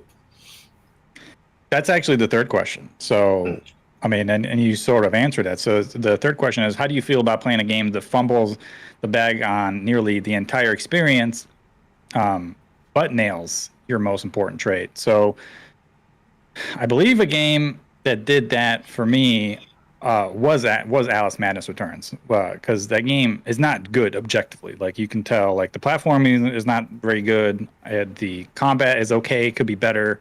But I really like the story, so I think it made a mark on me. So similar like how, and I find that actually that is bigger for me as opposed to like when a game is good at everything else, but my most important one, vice versa. So like if I'm Setsuna as an 8, but I think it's a 2 because it just fumbles the bag on the story, I think Alice Madness Returns is probably like a 3, but I love the story so much that I'm putting it like an 8. So like, that's how I feel about stuff like that. It is interesting because I guess we all said, like if it nails the game feel, then you can get through like some of the shittier things. Like what's the shittiest thing you really can't get through? I have to say Mine is bad voice acting. It's tough for me. Oh, man, Trials of Mana would have been great for you, man. Trials of Mana, and there was another game, I forgot what it was called. I think it was called like Chaos Wars or something like that. But man, that voice acting is horrendous, yo. I was gonna say like, I'm a jaded person.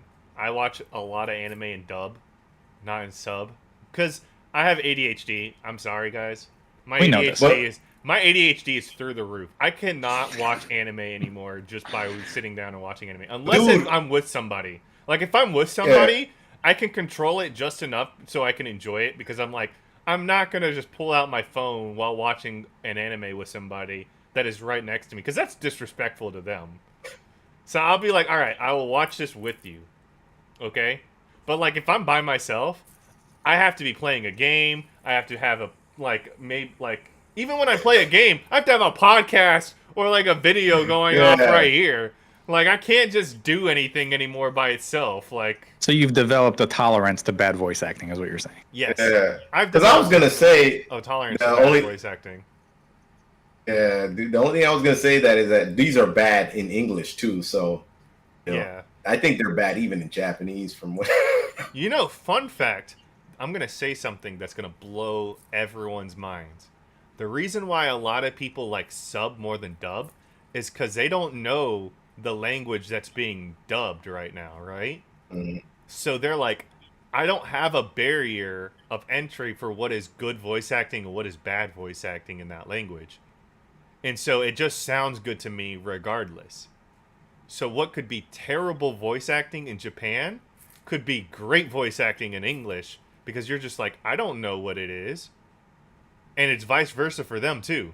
Because I can promise you right now, there's debates on if should they watch King of the Hill in sub or dub. I will say that I remember when my boys went to Japan, they were like, yeah, everybody sound like anime.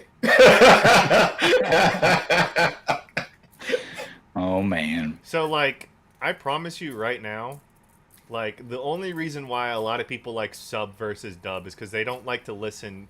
They have like a criteria for language in their own language, you know, like dialogue in their own language. But you can't really rate something if you can't really understand what's being said. Yeah. Would you say that's one of the you can pass through voice acting then? What's the one that you can't pass through though? Game feel. Yeah, game feel. It's game feel, honestly. 9 times out of 10 it's game feel. Like I can deal with a fighting game that has shitty music by basically turning off the music and then just listening to my own music. I can deal with a RPG that has shitty story if the gameplay is fun. I can deal with a visual novel that has shitty voice acting if the story's good. But if the game feel is bad, I can't push it. Yeah, That's I fair. think for me, it's got to be if it's not fun, man. I don't know how to explain. I can play through some pretty bad stuff, man. To be honest, I played through some pretty garbage games, and I've had fun just because they're stupid. But yeah, it's just got to be fun for me, man. If I'm not having fun, I'm dropping it, man. If it's free though, I might make an exception. Done. Of course. You know, I just found this out about myself. Is that I dropped Titan Souls, which I play Titan Souls because I love Death's Door, which is the sequel to Titan Souls. And I was like, man, that game was tight. Let me go see what this developer did, and I realized that they made Titan Souls. Titan Souls does this thing which I didn't like so much that I dropped the game. Is that when you die, you have to respawn in the center and walk all the way back to the boss you died for, only to then walk back if you die again. And it's a one-hit kill game. So it's like, I die a lot. And so I spend most of my time just fucking walking from place to place. I'm so mad. I will say honest, Titan man. Soul is a weird game because you have one arrow, you have to pick up your fucking arrow. You have to recall it. I was like, fuck this. It Yeah, is. dude. It is, and it's also a boss rush game. It's not. I'm not too into those type of games, man. Yeah, Death's Door was so good, though. It was so good. certain. Here's the thing. Boss rush games are kind of hit or miss because like everything is on the precedence of is the boss is good because there's no like exploration. It's just you go from one boss to another, And so like if you can't nail that one thing, your game's trash. You put too much emphasis on like bosses. And so like I feel like boss rush games would do so much better, a lot of them, if you added trash like from here to there. Cuz then it's not all your impetus is not Yeah. all on, you know.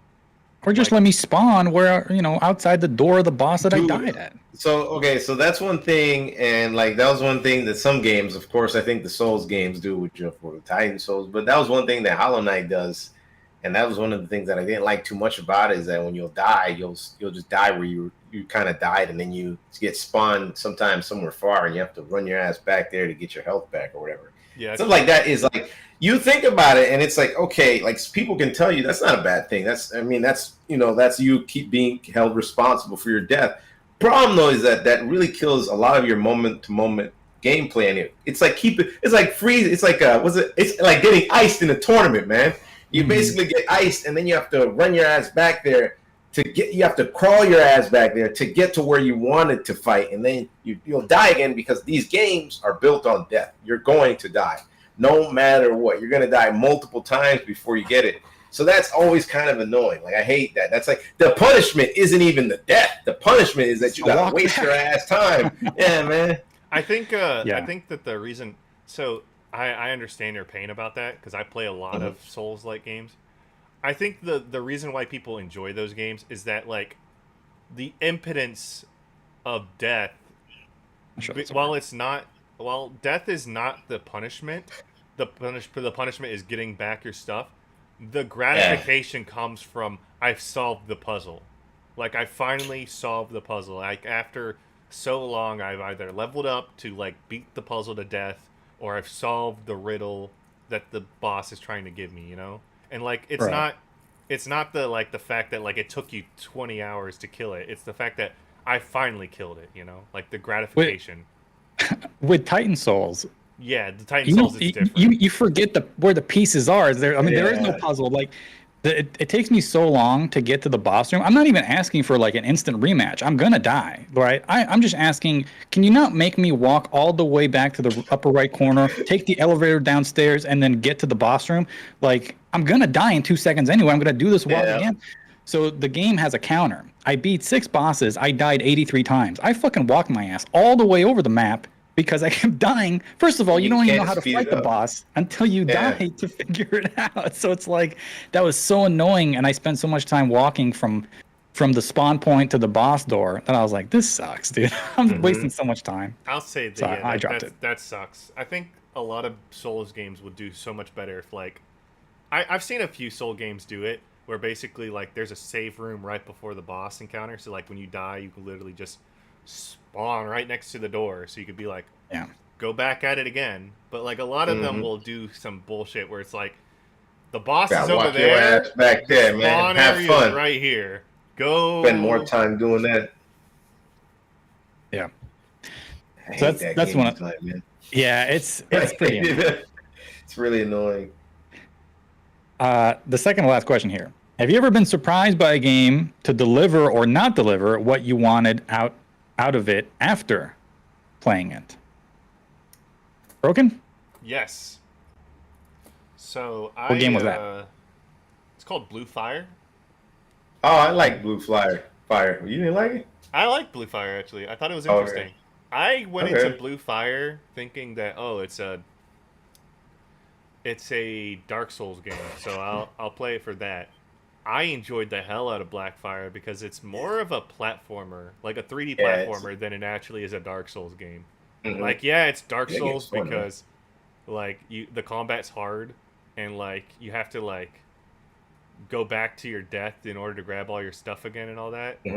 But, like, I love the fact that it was much more 3D platforming than it was Dark Souls. Like, that caught me so off guard that I was just like, I'm deeply invested in the game.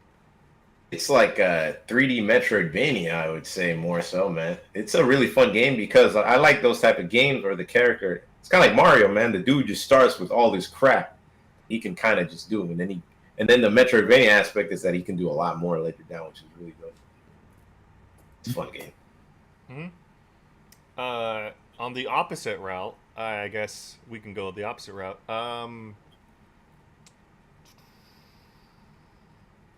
Like a game you liked and was surprised you didn't. Yeah, a game that I liked and I surprised I didn't. I can say that for Persona Q, which is why one of the reasons why Oh, dude, I I hear a lot of people not liking that game. Actually, like I heard a that sentiment lot. as well. Yeah. the reason But then why it's like, the reason why a lot of people hate Persona Q, it's not because of the Etrian Odyssey gameplay. The Etrian Odyssey Mhm. gameplay is really good. Like the gameplay of Persona Q is great. It's just that like this is gonna be a spoiler, non-spoiler. All right.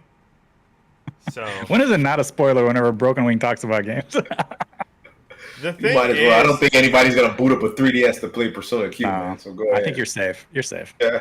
so the whole point of Persona Q is that everything that you went through, all of the story and the gameplay that you went through, doesn't matter. Because what happens is that all of the characters are asleep, they're dreaming. This is a dream sequence. I hate crap like that, man. And so when they wake up, they forget everything. But guess what? It's canon. So like while all of this is like a dream sequence and all like the friendships they made along the way with all the characters and all that are like are true. It's all fake because it's a dream. But the story is canon. But like that's why people hate it. Is because it's like there's no point in this being canon because nobody remembers what happens. Well, So there you go. like everything, like the music's great, the gameplay's great, everything's great about the game. But like at the end of the game, it's kind of like whatever. Dude, I actually really don't like that. Like, I may not care that much for the story, but the story still is a vital component to the damn game. Even with like Etrian Odyssey, what sucks is that people come from Persona Q and they'd be like, I don't want to try that. I tried Etrian Odyssey. I tried Persona Q, and I'm like, no, it's a completely different game. Don't talk about that. In the same, you're like hurting that game, man. Etrian Odyssey is so much because Etrian Odyssey is basically like. They say it's kind of like Dungeons and Dragons. You customize your own story. You go on your own adventure. One of the coolest things about Etrian Odyssey is that it does. I think it's probably the only game that takes the 3DS to a really cool level. It lets you make your map of the actual map you're walking in. So you're literally doing there's a cartograph. You're writing down the map on the bottom screen with your stylus. That's such a cool aspect of Etrian Odyssey. But it really does suck when people talk about it because they like when they mention it, I'm like, man, dude. Like, but I hear people just didn't like Persona Q for a number of reasons. Also, another thing is that like in Persona Q, it changes up how the gameplay like actually happens. So in Persona, your main character has the wild card. They're the Joker, basically. So basically, what the wild card gives you is that unlike all the other cards that everyone else in the party has, they're stuck with that one persona, right? The wild card allows you to have any persona you want, right? Right. Well, In the compendium. Yeah, in the compendium. Mm-hmm. Well, in Persona Q, the way they made it is that everyone has a wild card. Oh. Yeah, so anybody can equip any persona that they want.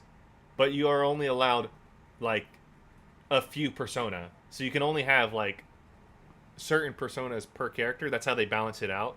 So for example, you now have 4 people that only have, like, 2 or 3 personas. I don't remember how many personas you have, but it's, like, 1 or 2 or 3. So the way you now balance, like, combat is instead of having your character that has up to 8 personas, and you have like 1 persona per basically enemy type.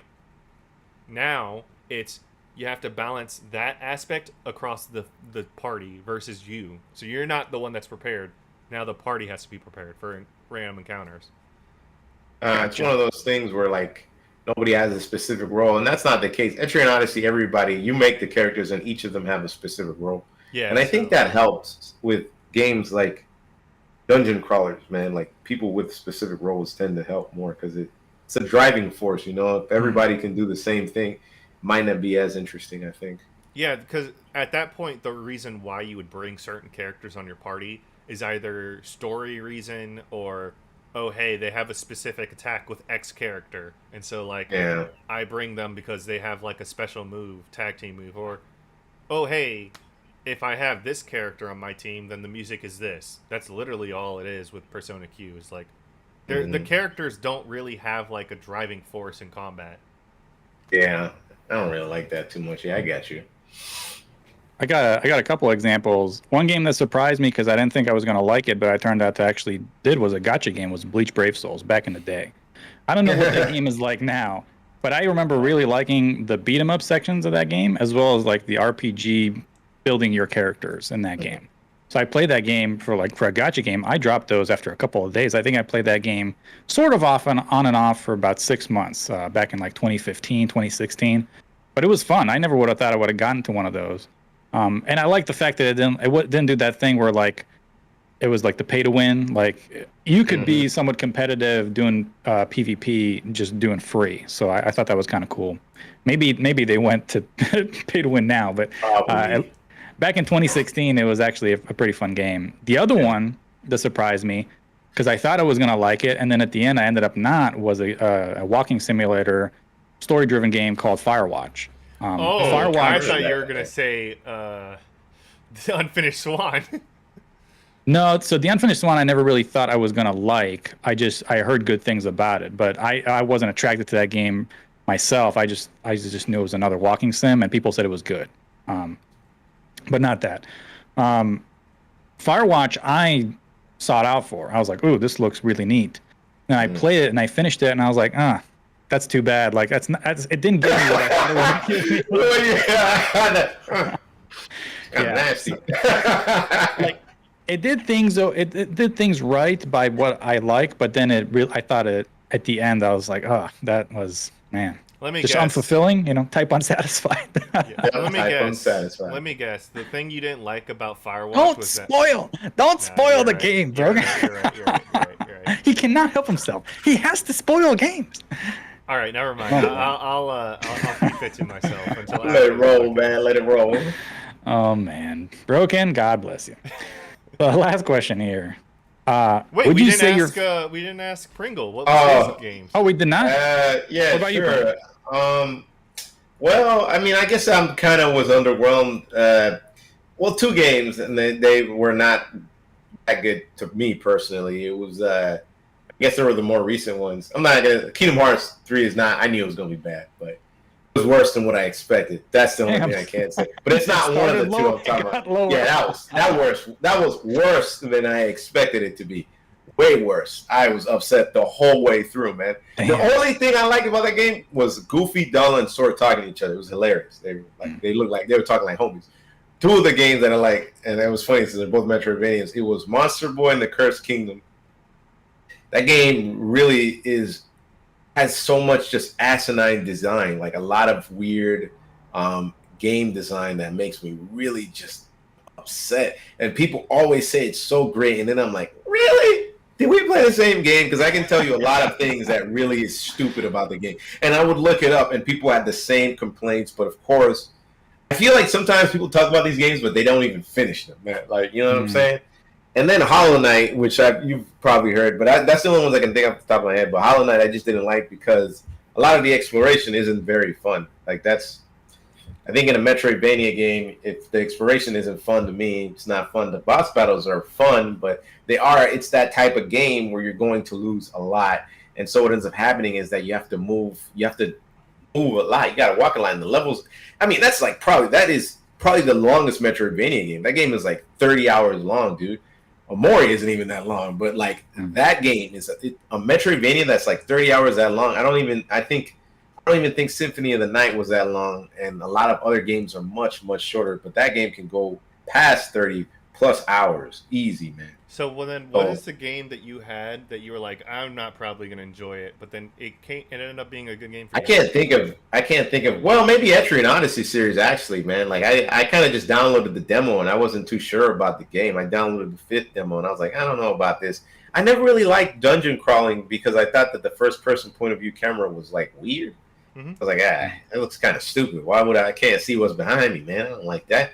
But actually playing the game, I was so surprised and the demo. What was cool about the demo for 4 and 5 is that when you played the demo, it wasn't too common. Now it's common now, but the demo is the actual game.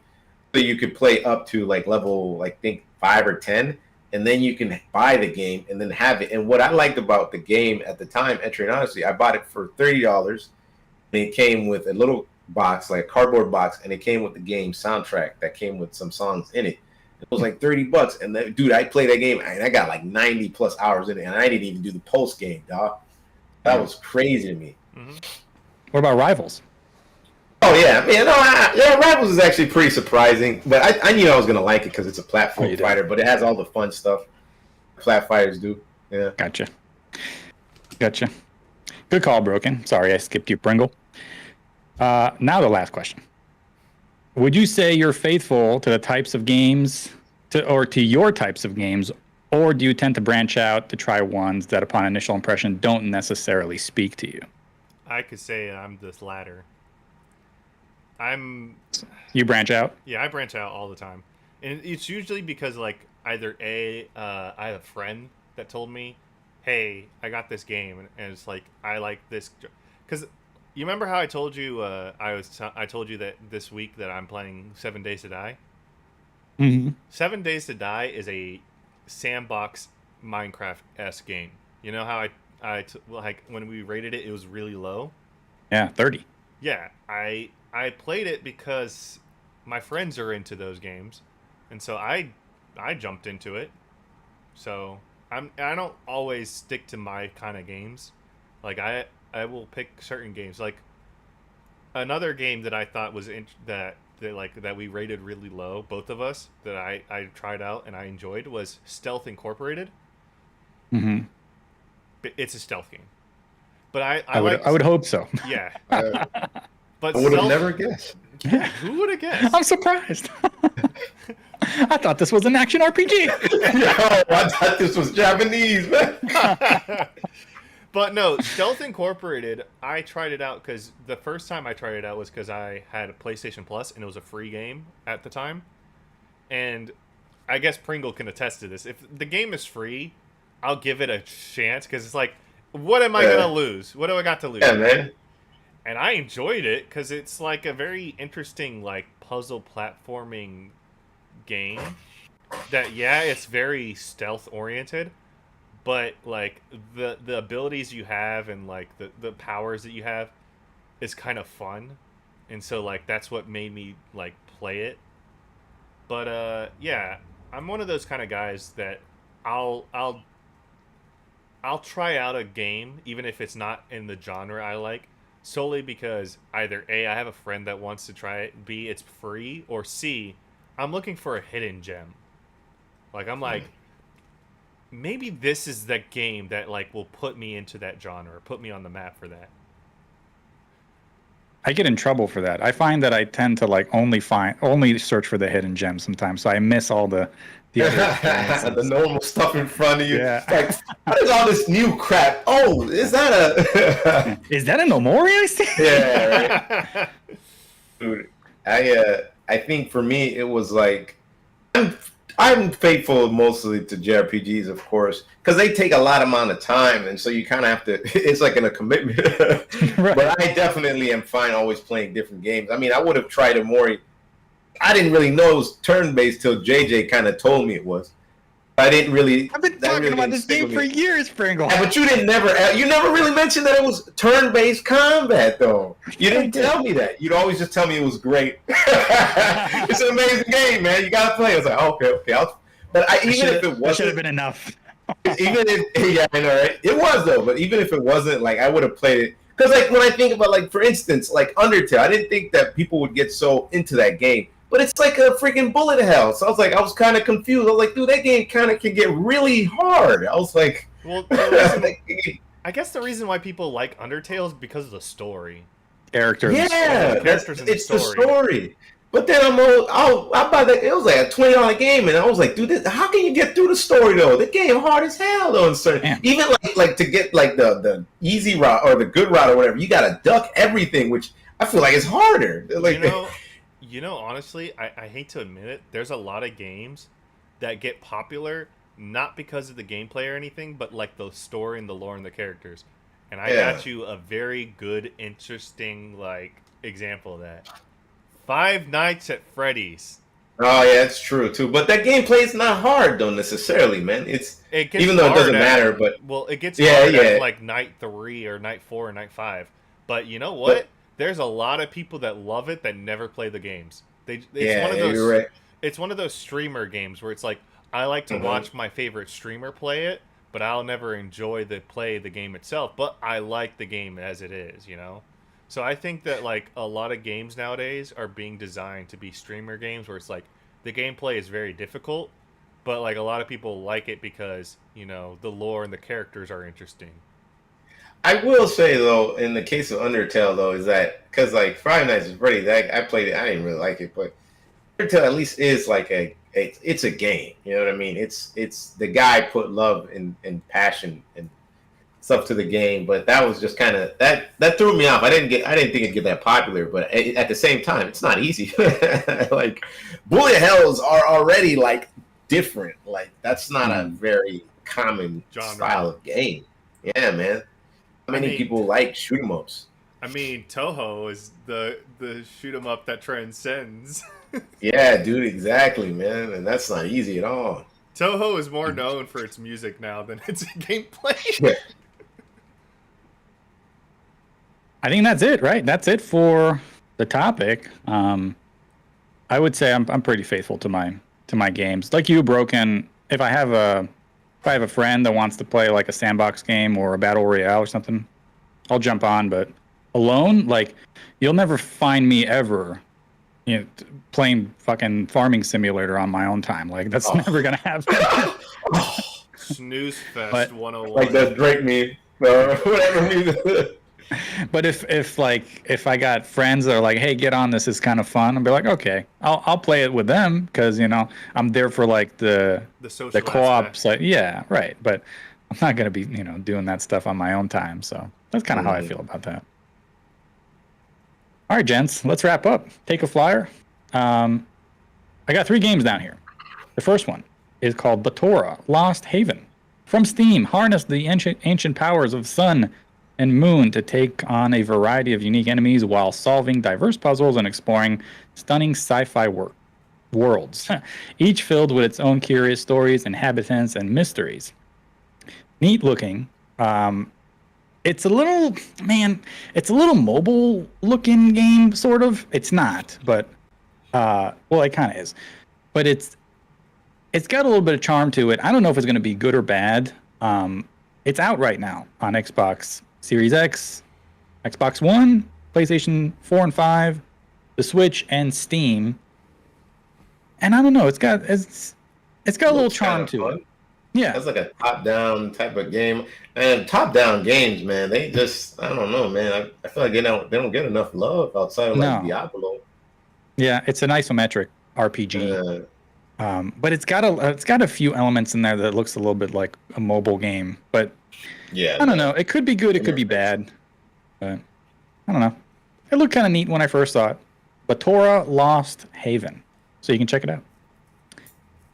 This one, I just love for the trailer. So this is called King of the Hat from Steam, a 2D party platformer where you fight with a hat. Throw your hat to attack and defend and bait opponents.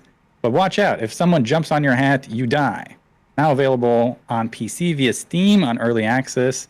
This is such a great, silly trailer. It reminds me a lot of the Phantom Breaker Omnia trailer, just not as cringy, like not as over the top.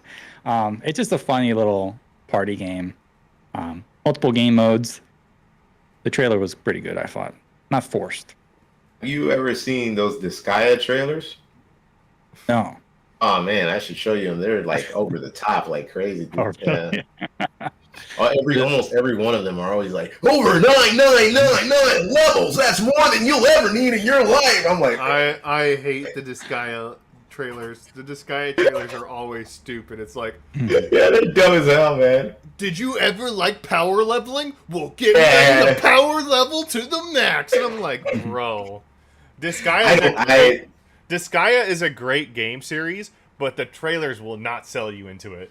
Oh man, dude, I like those games, but I don't know, man. I always kind of fall off because of the I just stop. I play it for the main story, and then I'm kind of done with it. All right. One more here called No Return. This I think is more up broken in my alleys. From Steam, a first-person psychological horror game set in modern-day China, with a focus on a family tragedy. I can't talk. The story unfolds as our protagonist is mysteriously prevented from returning home by an unseen force, coming to Steam sometime in spring of 2023. From the initial trailer, it says psych horror, but I think it plays a little bit like survival as well. So I think Broken will like this. Just from our list last week, I had psych horror really high. He had survival horror, I believe, higher than that. So, yeah, could be like this is one of those games where you look at that trailer, you're like, this is either like one of those hidden gems in the horror genre, or this is absolute trash. This game won't just be. It won't just be in the middle, like okay. It will not be. One or the other. Dude, those games are, I will say, I'm not too into the horror stuff because, like, for me, it's like I feel like the gameplay is always kind of lacking. But those games are great for streaming, though, man. I used to love streaming that kind of crap because, like, it's just so much more fun streaming because everybody's kind of in it. Mm-hmm. You guys ever played the man? I wish I was there for that psych stuff, but you guys ever played Fatal Frame? Y'all ever played Fatal Frame? Fatal Frame is also a very good game to YouTube. Dude, that game is sick. That's probably the only series of horror games I will say is so dope because it's like you just walk around with the camera and you have to it's like unless you just have to take a picture. What were you gonna say, bro? I was gonna say unless you're playing Fatal Frame 3, in which you play as Ayane from the hit series Dead or Alive, and then like how do you know this stuff? I know way too much dumb shit. Anyways, her gameplay is that instead of taking a photo of the ghost, she got tattooed like a bunch of shit on her body, and so her body's full of tattoos that like protect her. But it's also the Fatal Frame series is so like it's so spooky, man, because like you have to stare at the cameras. I mean the ghosts and the ghosts and all that stuff in the eye, basically, when you're trying to take photos to destroy them, because that's how you beat them through the camera. So the character isn't like essentially handicapped and not being able to do anything. But when I was playing those, man, I like the second one, man. I think, man, I almost pooped myself, man. I think streaming that thing, man, yo, that definitely spooked me, man. Like in a good way. Like, yeah, that was fun. I think the combat of Fatal Frame is really good because the way Fatal Frame's combat is that you have to focus on the ghost, and they have like hit points. Like they have a certain spot you have to hit, like, so you have to not only track this little thing, but you have to focus on it until you're just right to hit it. Yeah. And so like you're defenseless because this ghost will just fucking like run around and like will come closer to you, and you're like the only way you can attack is you gotta wait, take your moment, and then hit it. And so you stand still the whole time. So like basically the way you end up doing is you kind of run around the map, then you gotta like position yourself, and then you're like, it's like old Resident Evil 4 where it's like, you remember you'd position yourself before you fight, and then you have to wait before you take your shot, you know. I think it's cool. Yeah, it's a really like, I feel like a lot of people don't really talk too much about it in the horror base, but I think a problem too is that it's kind of locked onto a console. So like, you know, it doesn't, I don't know if the new one will have a Steam release or anything, but being locked on a console, like the 2 and 3 is on the PS2, so it's like, who the hell is gonna play that thing, man? Yeah, man. I had to, and then like yeah, I know, right? And then there's one that was on the Wii U, which I was like, come on, man. But it's interesting though, because it used the Wii U like the camera, so you hold it like this. Oh, yeah, that was actually cool. Yeah. That was trippy, but then like, I don't know why they kind of like they shot themselves in the foot with that series, because they keep putting it on like not on Steam or anything. You know, honestly, I was thinking it would be very interesting to make a Fatal Frame ARG game. Oh man, wouldn't it be kind of cool where like you use your phone as the camera and like you use the real world? I would not use that one. I think that would be kind of cool because like you basically the real world is the world, like, and you have to like capture Mhm. ghosts with your phone, and so like you know how like Pokemon Go is like a really popular game. I think it would be kind of cool Yeah. like doing Fatal Frame like that, where That like would have been cool. Yeah. Telling you, Broken, you should. That's your true calling. You got to be a Yeah, marketing person for one of these game companies. Right. golly. Broken All right, wings. gents. I think that's all we got for Right to Orbis. We made it. We're in Orbis. We can go slay the Balrog or whatever you do in the Maple Story these days. Pringle, you still playing? You still playing new Maple Yeah, I Story? play a teensy bit every. Mhm. I played for like 20, 30 minutes. Really, just log in Okay. and do these little things as it. Do your dailies and log out. Yeah, yep. I've been playing.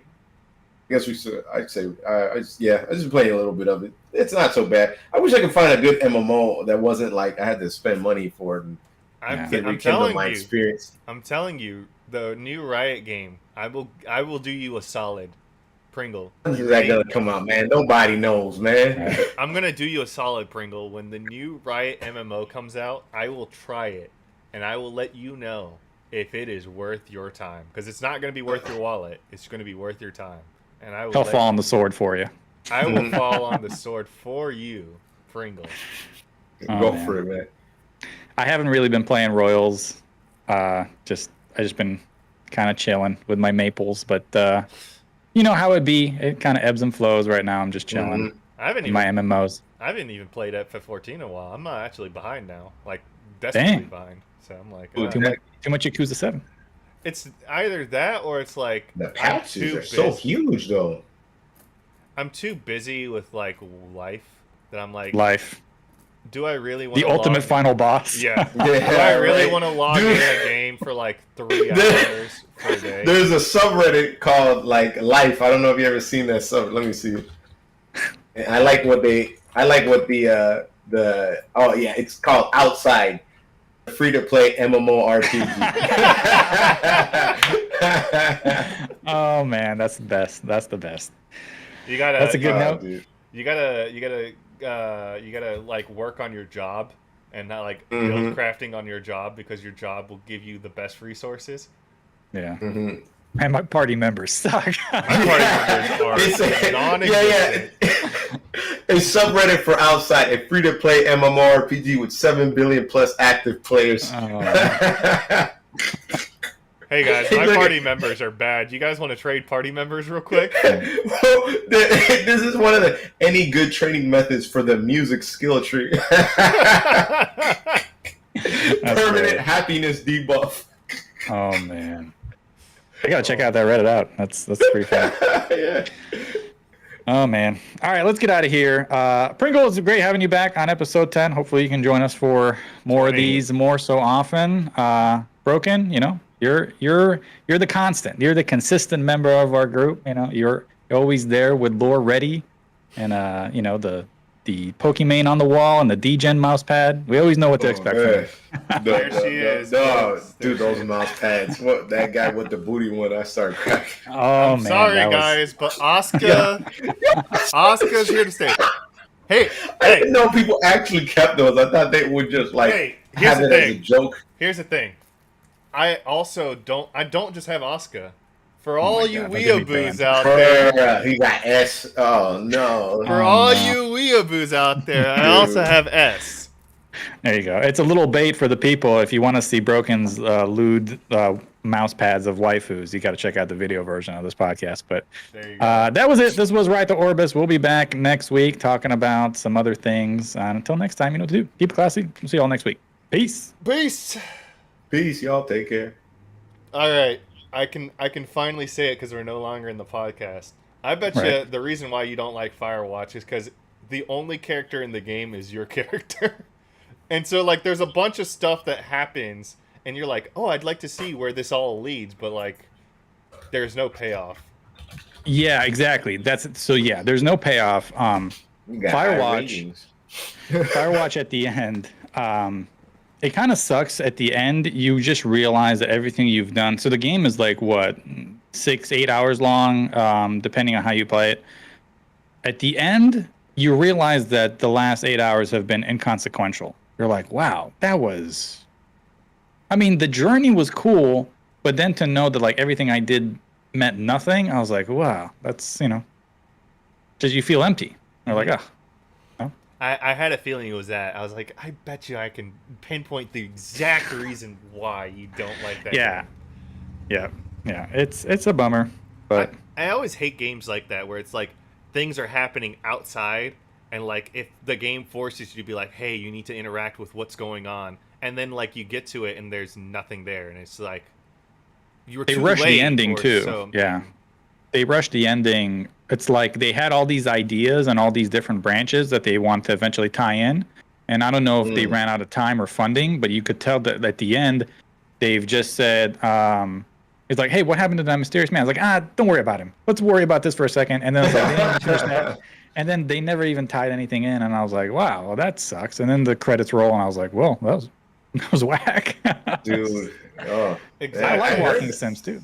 It's kind of one of those things where it's like you need a payoff, and that's what I hate about a lot of like these kind of like walking simulators or visual novels, where like they're focused on your character, and then there's no there's like a mystery beyond it, like, oh hey, Right. your character's lost and alone, and so like there's a mystery of what's going on you need to figure out, and then all of a sudden every time you get close to the mystery it's you're too late, or it was just nothing, and so it's like, then what's the point? You want a resolution. It's not like I was asking for a good ending. I just wanted a proper one, and I didn't get that. But, yeah, you need that closure, man. You know, Yeah. it's a big component to it. Especially because walking sims, that's what it's supposed to be. Like, I've played like very few amount of them, but yeah, I can see that with some of them too. That's what Dude, they're you- supposed to be good at. Like, come on, man. Exactly. You missed, like, you had one job. You had one job. And you fucked it up. But like, even if you play the Stanley Parable, like, you can beat the Stanley Parable in a minute. Like, if you take the correct route, like, that's the game. But then the announce, or the whatever, the voice of the game will tell you, like, well, you just spoiled yourself, so I guess if you want to do all these routes, you can, and I'll pretend like I didn't see you just beat the game. And I think that's funny because he remembers that you beat the game on the first route you took. So then there's like 30 routes.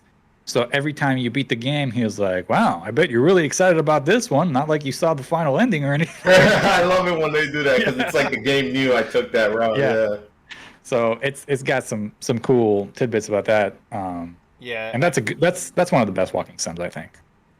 I've heard Comedy-wise. it's really good. Yeah. Comedy wise, I think that's, although it does have some serious moments, but as far as like comedic walking sims, that has to be the GOAT, I would assume.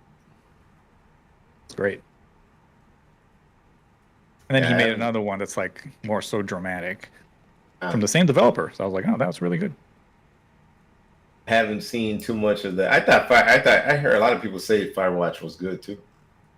But yeah, a lot of people say that Firewatch is good, but then like you play it and you're like, meh. It's There's it's nothing- not bad. It's not bad. It's just at the ending of it, you're like, that was disappointing. Like, that was. I don't know if you heard last week we were talking about I Am Setsuna, where like choices there's no consequence to the choice you make, like, because they already picked for you. They're just giving you the option to pick the choice that they want.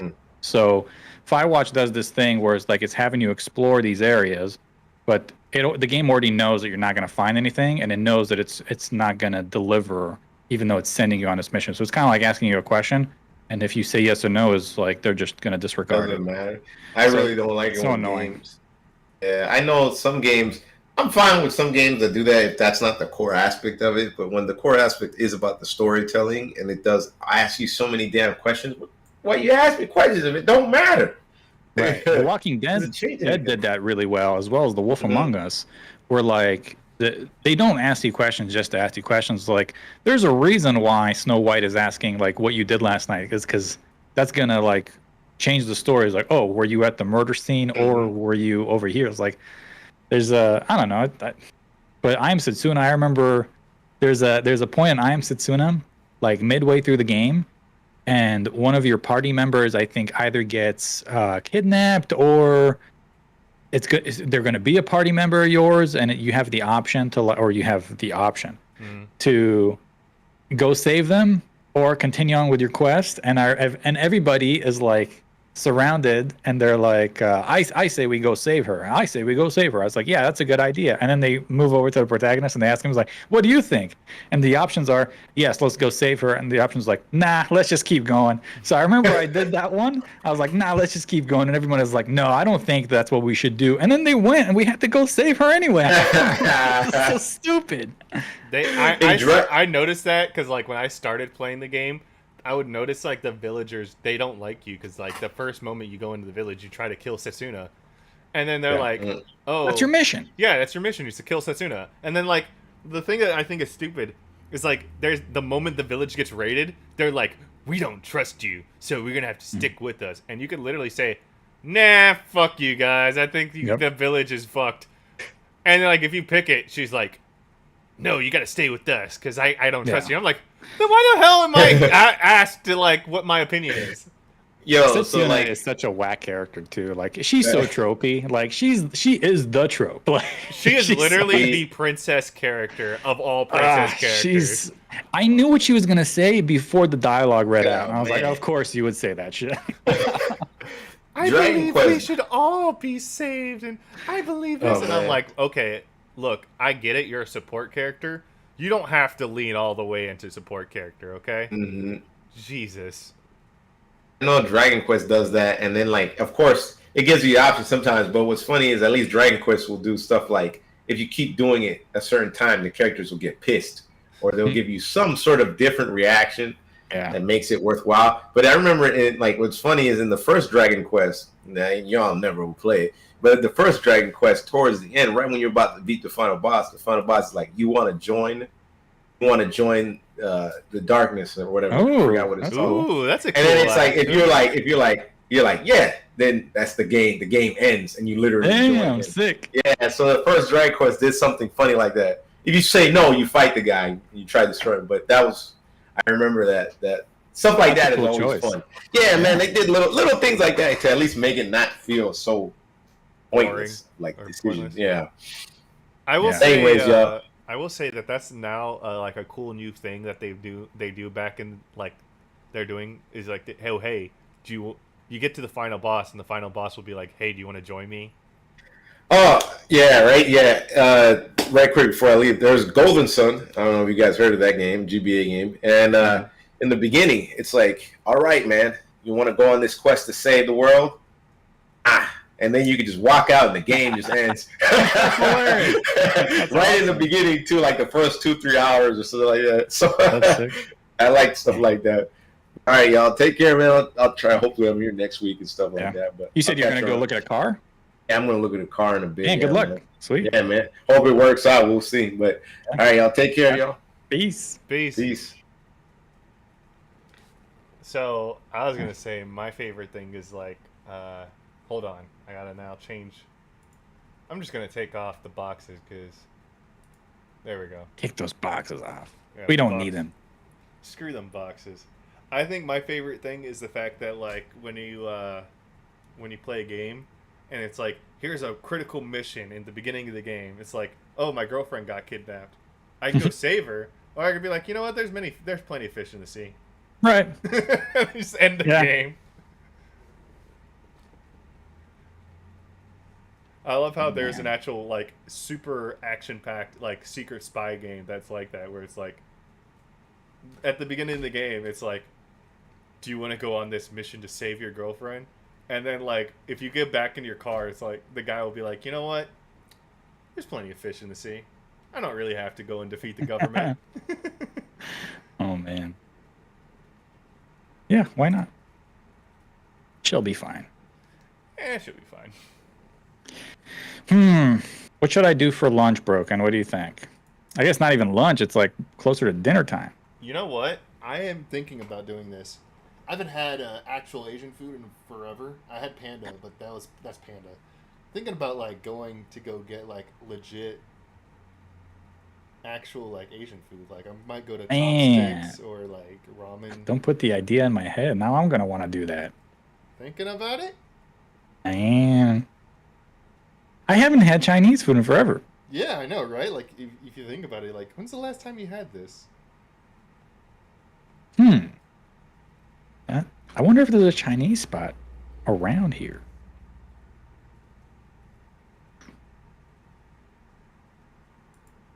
Chinese food. If it's anywhere near my house.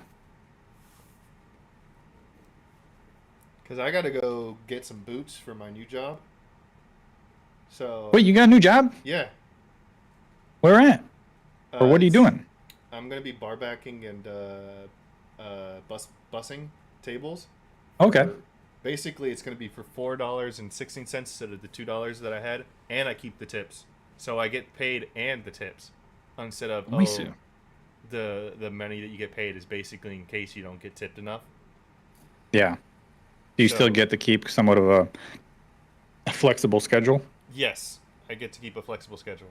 Like, my boss told me, so it's in another city too. So he told me that like if I want to work, I at least need to work at least twice a week. Oh, that's not bad. At a So you can minimum. work that in with school. Yeah, exactly. I can work that in with school.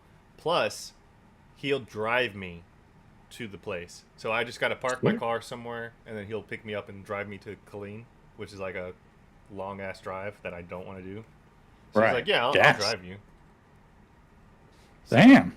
So yeah, and I don't have to work at the old bunk ass job anymore. So I was like, hell yeah. It's a pay up too. It's a pay increase. So I was like, yeah, I'll do everything. I don't mind. Yeah. Nice. Do you like the service industry, or is that just something that you just kind of found? It's something that I like the service industry because like I get to talk to people. I'm very social. You are. You're a But, social butterfly. But I guess I just don't like the way people treat you sometimes. And I also Yeah, don't like yeah. the backbreaking pain like work. The backbreaking work kind of sucks. But it's whatever. It is rough, yeah. Are you working a standard 8-hour shift, or is it like, how does it work? It's a standard 8-hour shift. Okay. So I think what we're gonna do is we're gonna cut this short. I know that we usually talk like a few hours after, but I think Yeah. we're both hungry and we're both. I am, gonna yeah, I am hungry. I started looking on my phone for Like food. Chinese food. Yeah, I was like, damn, what's around here? But yeah, All right, man. guys. All right, I'll catch you later. See ya. Peace. Peace.